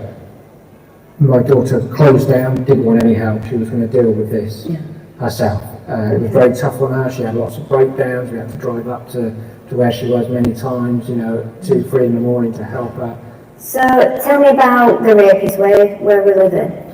So this is what really gets to me, is he was staying in a hotel, and it's not far from a student village. Now, so he was living very close by to the university? Yeah, walking distance. The people that are coming illegally, but it says it, they're illegal. They've broken the law when they set foot on our shores. They've broken our laws. So at that point, they should then be detained and processed as criminals. But I don't believe they are. I believe they're being sent to hotels, being given money, free rein to just wander freely, throughout the community. He can apply for parole in just 8 years. If he comes out and he's not deported and he's going to be living here, what do you plan to do? I plan on leaving the country within 7 years. You just want to be away from him? Yeah, I don't want to be out in the same. Do you think he should be deported? Yeah. She's changed. Our relationship has changed. I don't think it'll ever be the same. How was it true? We were quite close. We'd talk quite a lot. I was always there to support her and help her and guide her. But now, I can message her and I can go maybe a week or 2 weeks before she'd respond to that message. Okay. We'd play games. We don't play games anymore. I'll call and she won't answer. She's a lot more distant. How do you feel as a parent when Sophie leaves the house now? Awful. It's really tough. So she does have a job. She does go to work part-time, and she does have to walk from where she's living to this job. Okay. And she can be walking home later at night now. Okay. It's not, we've got Find My Friends, so I can see where she is and when she's leaving. Yeah. And my heart, I've had to stop looking at it, because if I try and get an early night, because I've got to be up really early with work, and I Find My Friends and I can see that she's still at work, I'll then stay up and I'll follow her all the way home, and it's heart-wrenching, because then you'll see the dot stop, and straight away your mind goes to the absolute worst.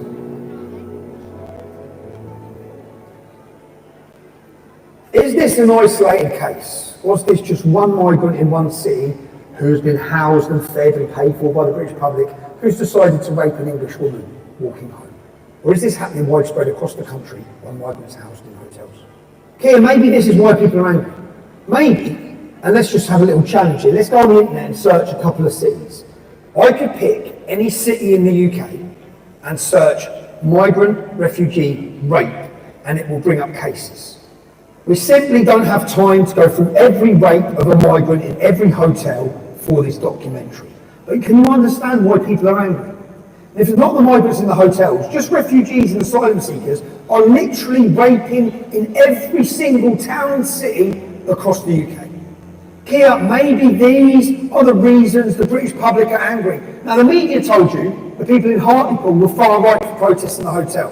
What they don't discuss is the fact that one of the migrants in the hotel left the hotel, committed an act of terrorism, murdered his 70-year-old British grandfather. His family will be angry. The community will be angry. Maybe the people in Bournemouth are angry because an asylum seeker come into our country, lied, like they all do, said he was 14 years old. What checks did you do on him? You put him straight in school with our daughters. So people in Bournemouth might be angry because their daughters were put in school with an adult who pretended he was a child. He went on to sexually harass children, chase people with knives, and later he murdered a 21-year-old in Bournemouth city centre. A Royal Marine was brutally murdered by this asylum seeker. Then the Home Office do their checks. Then we find out he wasn't 40, he was 19. He was a fully grown adult male.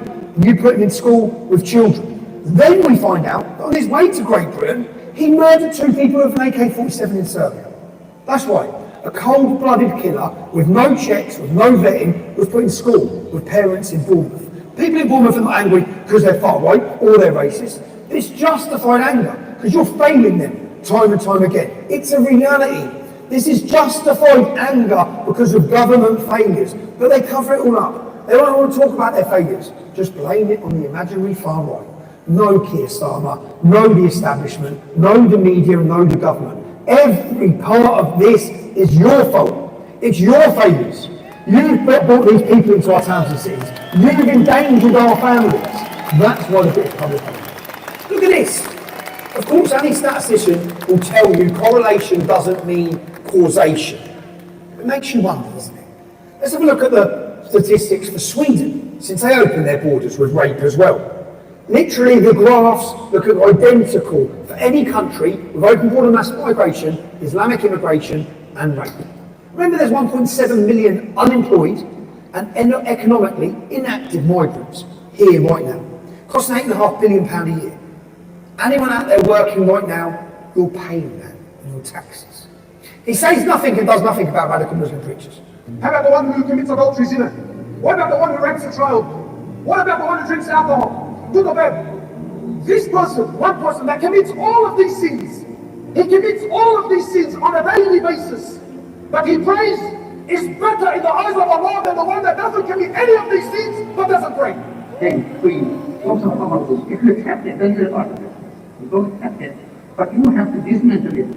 He said, "O tribes of Kufar, O tribes of disbelievers, get out of his way, for we have come to strike the Black revelation, a strike that removes the head from the shoulders." Allah says, we will strike terror into the hearts of the Kufar. We will strike terror into the hearts of those who disbelieve. Alright? Because they get something positive from Allah. Because there's something positive from Allah, that's which will never give them no authority. You got your democracy, we got our own Sharia. You got your free mixing, we got our own nikah. No, we got our own economic system. We got our own foreign policy. We got our own deen. Alcohol will be banned, drugs will be banned, pornography will be banned, gambling will be banned, but the right say there we go on it. La ilaha illallah! La ilaha illallah! He says and does absolutely nothing about knife crime on our streets.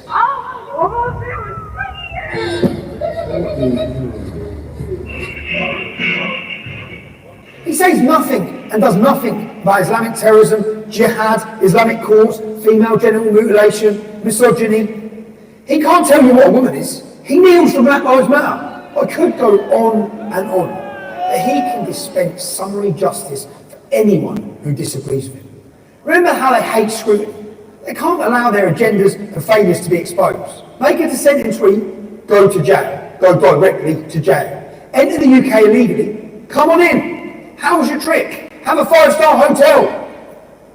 And now listen to this. Those got put away from the riots, those been put in the same prison, those been put in the same cell. In the last 48 hours, the wing that they put them on was 90% Muslim. Both of them, one's been attacked in the shower, he took the shower off, battered him. When he managed to get back to his cell, his other mate had been completely battered as well. The family's obviously distraught and everything. They're making targets of them, as well as like examples of them. They're making targets of the lads, and they did some damage to them as well. That's right. Tutik here is putting the unhelpfully outspoken citizens in prisons run by Islamic gangs. He's literally offering them up. Any concerned parents, any concerned British citizens, he put a target on them, calling them far-right EDO racists, and now they're getting hurt in prisons up and down our country. Somebody who knows about these things told me that, you know, any right-wing, far-right protester landing up in jail, well, you know, they can expect a pretty cold reception from what he says are Asian gangs inside prison who will be looking out for them. Keir told everyone they're far-right extremists. Their blood is on your cowardly hands, Keir. You disgust me. You disgust Britain. Now, every tyrant knows they can process people more quickly without dropping the facade. If these irritating political dissidents, if they just plead guilty, so they pressurise them. People who have never been in trouble with the law before, and who shouldn't be before the law now. They shouldn't even be in court. They frighten these people into pleading guilty. It's easy for you, they say. Just plead guilty. It's easy for your family. Thank you, Will. Just say you did it. It's solicitor obviously stood up and said, like, what do you have on him, do you know what I mean? He hasn't done anything wrong, but like the judge, he just didn't want to hear it, he was just shaking his head. Obviously, some people have now been sentenced, you're partner Lane to be one of them. What do you think to the actual sentence? I think it's absolutely ridiculous. 3 years, 4 months. It's absolutely ridiculous. And what is it that he's actually been accused of? He's being charged with violent disorder. Did he plead guilty or not guilty? He had to plead guilty, got told. Who told him that? The solicitors and his barrister. And then when he was in the custody, the police said that we'll have social services at our door and stuff. For his best interest, it would be to plead guilty to the violent disorder, because if he didn't, the starting time was 5 years and he would have no time taken off for his guilty plea. So obviously Jack's called, I'm already missing out on my daughter's Christmas, our birthday, everything. He put his guilty plea in. They try to persuade you to plead guilty because then you'll get a reduced prison sentence. Your conviction will be downgraded. Then the headlines will say, oh, look, all these people who pleaded guilty, they must be guilty. And that's not why you pleaded guilty. You pled guilty in order to avoid a relentless sentence. Well, it scared everyone. I mean, nobody wanted to even go out now because the sentences these men have been given. Like, I don't agree with the riots and smashing the place up and everything else, but I do agree with free speech and you should be able to protest on the streets. It's just like the post office scandal all over again. Plead guilty and it'll be easier for you. In a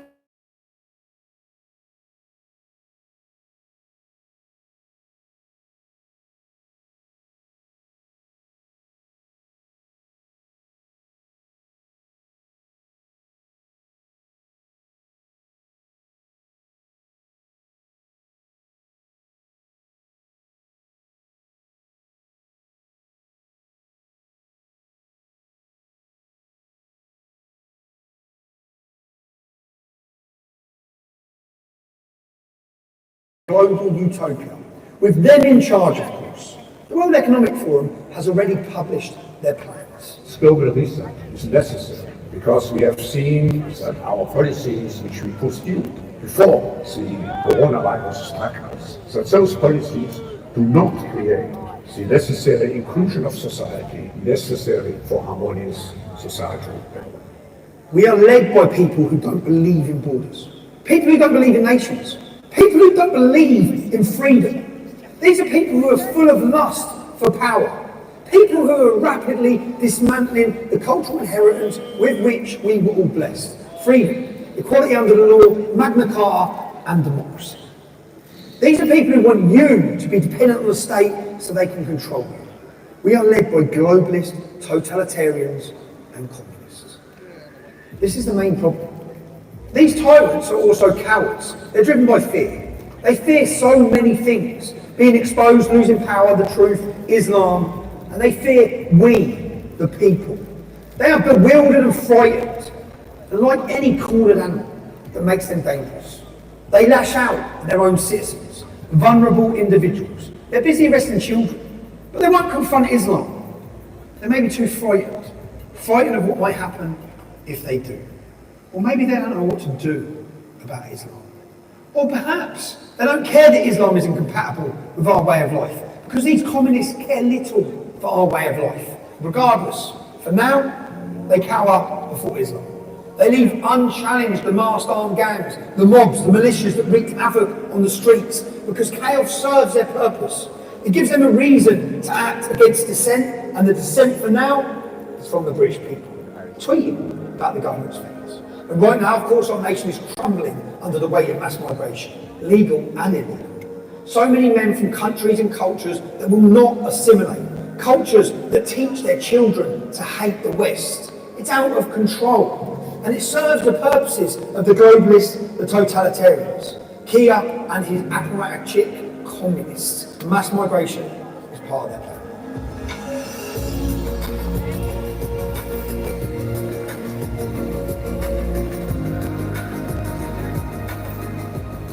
So, to the people of the United Kingdom, I'm afraid the picture is grim.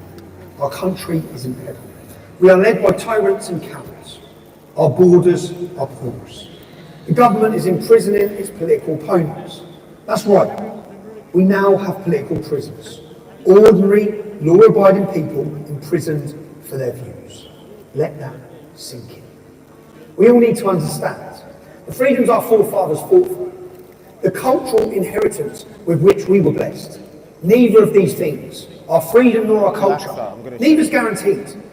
We are only ever one generation away from tyranny. We have never had to live under a fascist or communist regime. That isn't luck. People fought and died to preserve our freedoms. Yet two-tier Kia, his started police and his political judges, with their kangaroo courts and summary justice, their failure to apply the law when it suits them, they are trampling on the Magna Carta, that document that shackles the power of authority, that shields all free-born men and women against tyrants and dictators.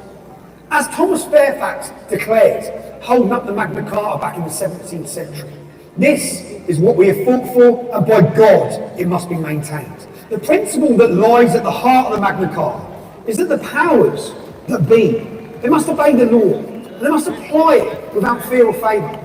That all, including the members of the government, are subject to and equal before the law. Keir Starmer, you and your political bureau, your student union cabal of tyrants and cowards, you have failed more quickly than anyone could have predicted. Do you think we have freedom of speech in our country? No, 100% not. And I think that Jack's case just shows that we do not have freedom of speech in this country anymore. You cannot say what you want anymore. No, that's gone. I thought we might have had a little glimmer of it, but we haven't. There's no such thing anymore. We haven't got freedom of speech. You've got to really be careful what you say to anyone and everyone. UK is no longer a free nation.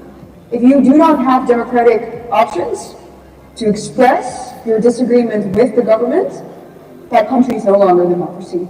Process is the punishment, and it will silence millions. And when we are silent, that is the end of our free speech. And many people still believe that if they allow the government to micromanage their lives and be their single source of truth, then things will be okay. Until one day they don't agree with their government, and they find it isn't okay because they can't speak of it. Without free speech, there is no democracy. And without democracy, there really is only tyranny. We are free-born English men and women. Your tyranny will fail. Sacrifices have to be made. The courageous political prisoners already know that. Men sitting in jail right now, they know that. And this government will be held to account more quickly than they expect. The tyranny we are seeing now, it's been years in the making.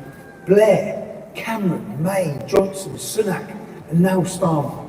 They're all subjects of the World Economic Masters and its totalitarian agenda. Years and years of small steps, controlling your speech, importing help, taking your freedoms. So, the hour is upon us. The time is now. Each one of us must take a stand. We must build communities of resistance. We must organise politically. Conservative Labour Lib Dems. We must drive every globalist from power.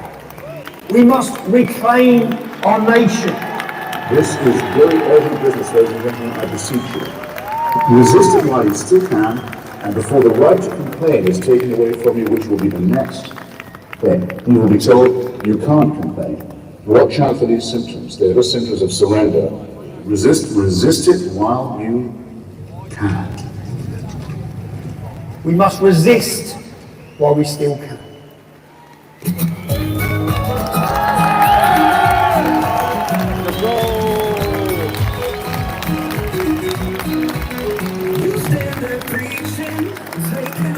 fools.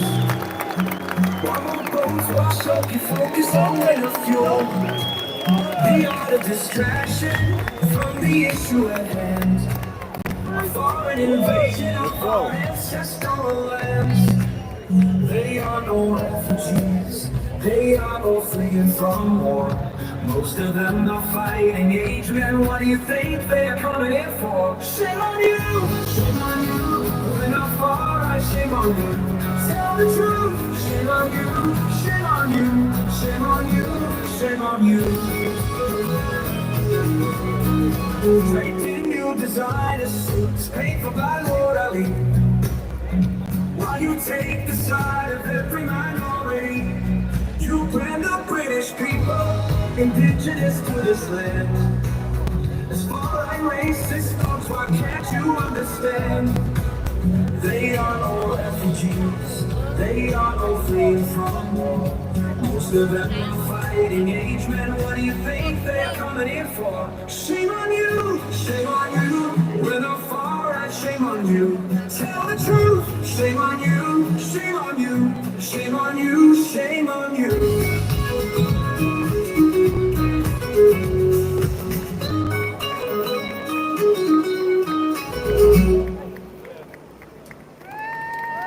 What did you think of that? Right, let's get some energy back in this house. Are we going to make sure our women and children are safe? Are we going to let the tyrannical government silence us? And are we going to let the mainstream media divide us? Absolutely not. Ladies and gents, here's my man.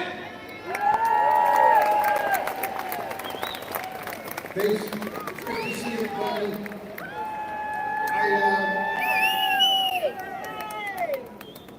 If I had to sum up British law in 2 words, it would be the Latin phrase stare decisis, which means let the precedent stand. Another way of saying that is, what's good for the goose is good for the gander. Another way of saying that is you have to have one standard of justice, not 2 standards of justice. And what I've seen in the United Kingdom is not the UK I learned about in law school in Canada. When we studied the law, when we looked to the roots of it, the rule of law, we looked to the British cases, and it meant that no one was above the law. No one was too powerful or too fancy to be held to account, but it also meant no one was beneath the law. And I believe that that second part is a problem in the United Kingdom today. Look at the treatment. Thousands of young girls in this country, like in Rotherham, they were beneath the law. The law didn't give a damn about them because they were indigenous, white British women, and that's just politically incorrect. Look at how this event is being policed today. Riot police with their riot gear. I saw one cop filming everyone's face. He told me it wasn't for facial recognition. I was in London for the 100,000 person pro-Hamas march, where they chanted for intifada, that's a violent riot against the Jews, where they called for genocide. No riot police nearby there. No one filming the faces there. And I'm worried that the United Kingdom's core character of the rule of law is falling apart. And the fact that they are trying to intimidate you and not have you gather is part of that. Tommy Robinson was arrested last night under the Terrorism Act, a version of the American Patriot Act, because he wouldn't give them the cell phone password to get into his phone. That's a law for terrorists, not for journalists. Do you think they applied that law to the organizers of the pro-Hamas rallies in this city week after week? They did not. The police were not even visible in those rallies. They were hidden away lest they give offense. I think it's incredibly important that you stand up here, not just for Tommy Robinson, and not just for yourselves, but for the great legacy that you have inherited from generations that came before you. So many lives were lost over so many centuries to give Britain the legal system that everyone could trust and love. And let me close with one last point before I give the microphone back. There are some people who would drive Tony Robinson out of the establishment, out of the mainstream, who would ban him from having rallies. But Tony Robinson, in my view, is necessary to keep hundreds of thousands, maybe millions of people involved in the system. If he is kept out, people will give up on the system. They'll give up on the freedom. Keep standing for freedom. Keep fighting for freedom. Thank you, everybody.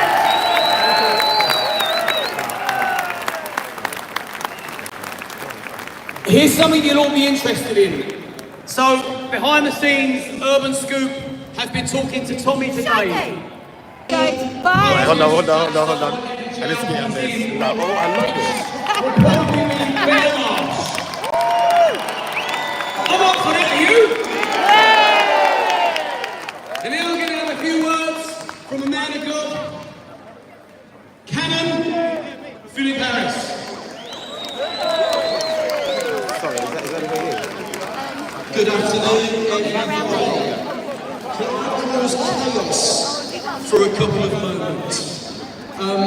Given the significance today, I want you Thank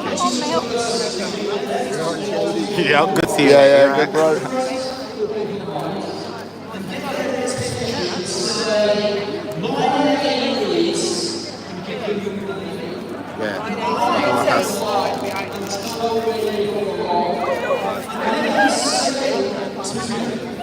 It is good to stand with you today. Would you do that? The next 30 seconds, just very quickly. Make sure that you've spoken to somebody.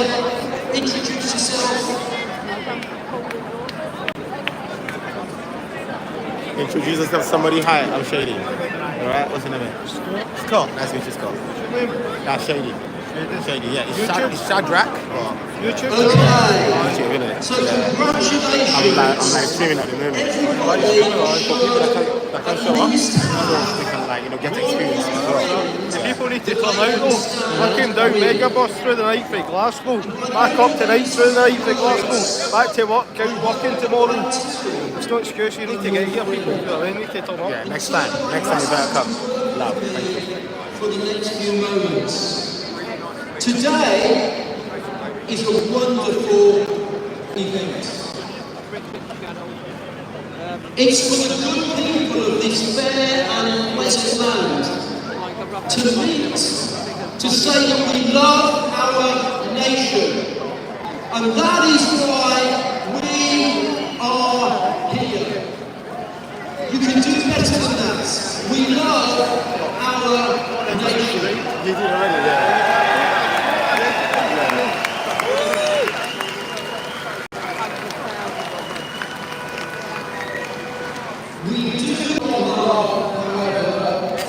What is being done to this nation by those we have entrusted in power. And the actions of yesterday have only sought to galvanise people's feelings. The reason why I'm here today is just one reason, and that is because you are here. That's the reason why I'm here, if you are here.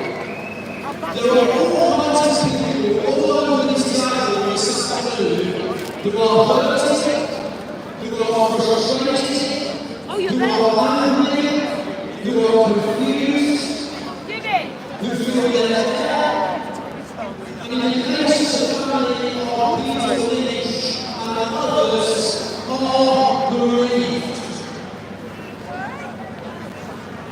It was always this way in times past that when people were hurting, that they were frustrated or angry or confused or let down or bereaved or in need of help, that they would seek out a caring.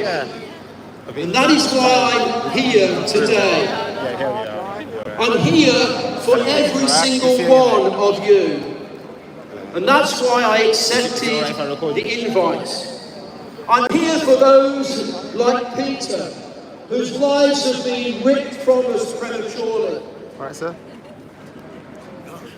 And so many souls of the faithful departed through the mercy of God. Hello. Rest Hello. in peace. How you doing? All right?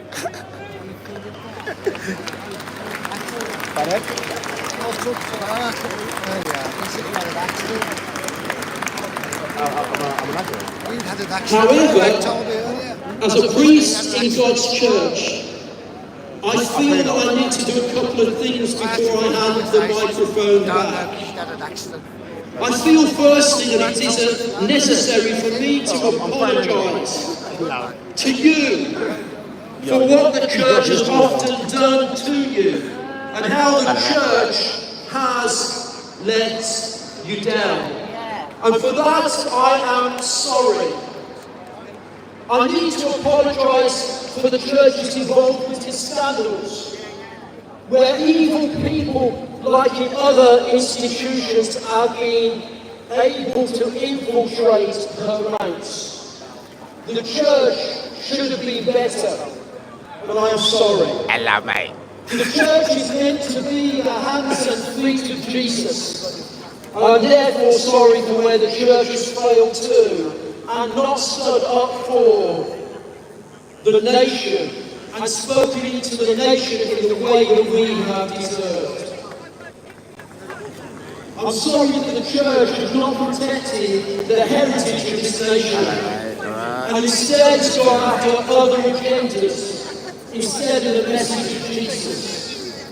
And it's caused division and it's caused hurt. And then the church has not been with the people. It has not called out hypocrisy or wrong. It has not warned of the perils of turning away from the principles that this nation was founded on Judeo-Christian values. How you doing? I'm sorry to interrupt. My brother. I have to. How you guys doing? Let's get lit. This is good. Where you at? Is this YouTube? Yeah, Yeah. I've been covering it live, innit? Yeah, you are covering live. Yeah. How are you, man? For nothing long, innit? You keep disappearing, man. One day I'm like, yo, where's Shady Shae? You don't phone. Yeah, good? You know, I'm studying at the same time. Oh, you sometimes I take some time, try to read a bit, you know, study, study, get me. Yeah. Especially trying to like, it's uni, right? Oh no, so I'm not uni, but I'm doing like a professional course. I'm studying data analysis. Oh, that sounds great. Bro, yeah, that's it. It sounds confusing. I don't think you'll be able to edit after that. Bro, it's long. All programming. Yeah. It gets crazy, innit? It's good that you're out here active. I actually didn't think you were going to be here. It's good. When I saw you over there, I was like, yeah, sick guy. Bro, I got to it. Yeah. Where are you from, London? Yeah, I live in London. I live in East London. So you're home? Manchester. Yeah, I'm from Manchester. I got a long way to go. Wow. I'm staying here though today, so I'm going to screw around. Cool. Nice one. Give us a round of applause for Pastor Phil. And I think if every pastor or priest or father in the church was like him, the church would be full. Find out where he worships, go to his church and follow Pastor Phil on Twitter. Now we've got Ross, the Don. He's going to give you a treat for getting some fantastic music. Let's hear it for Ross the Don. He's going to sing a song called Shady. Alright guys, I'm gonna go for a 2-minute break. Yeah, I'll be tired. So I'm gonna catch you guys in about 2 minutes. Alright, see you in a bit.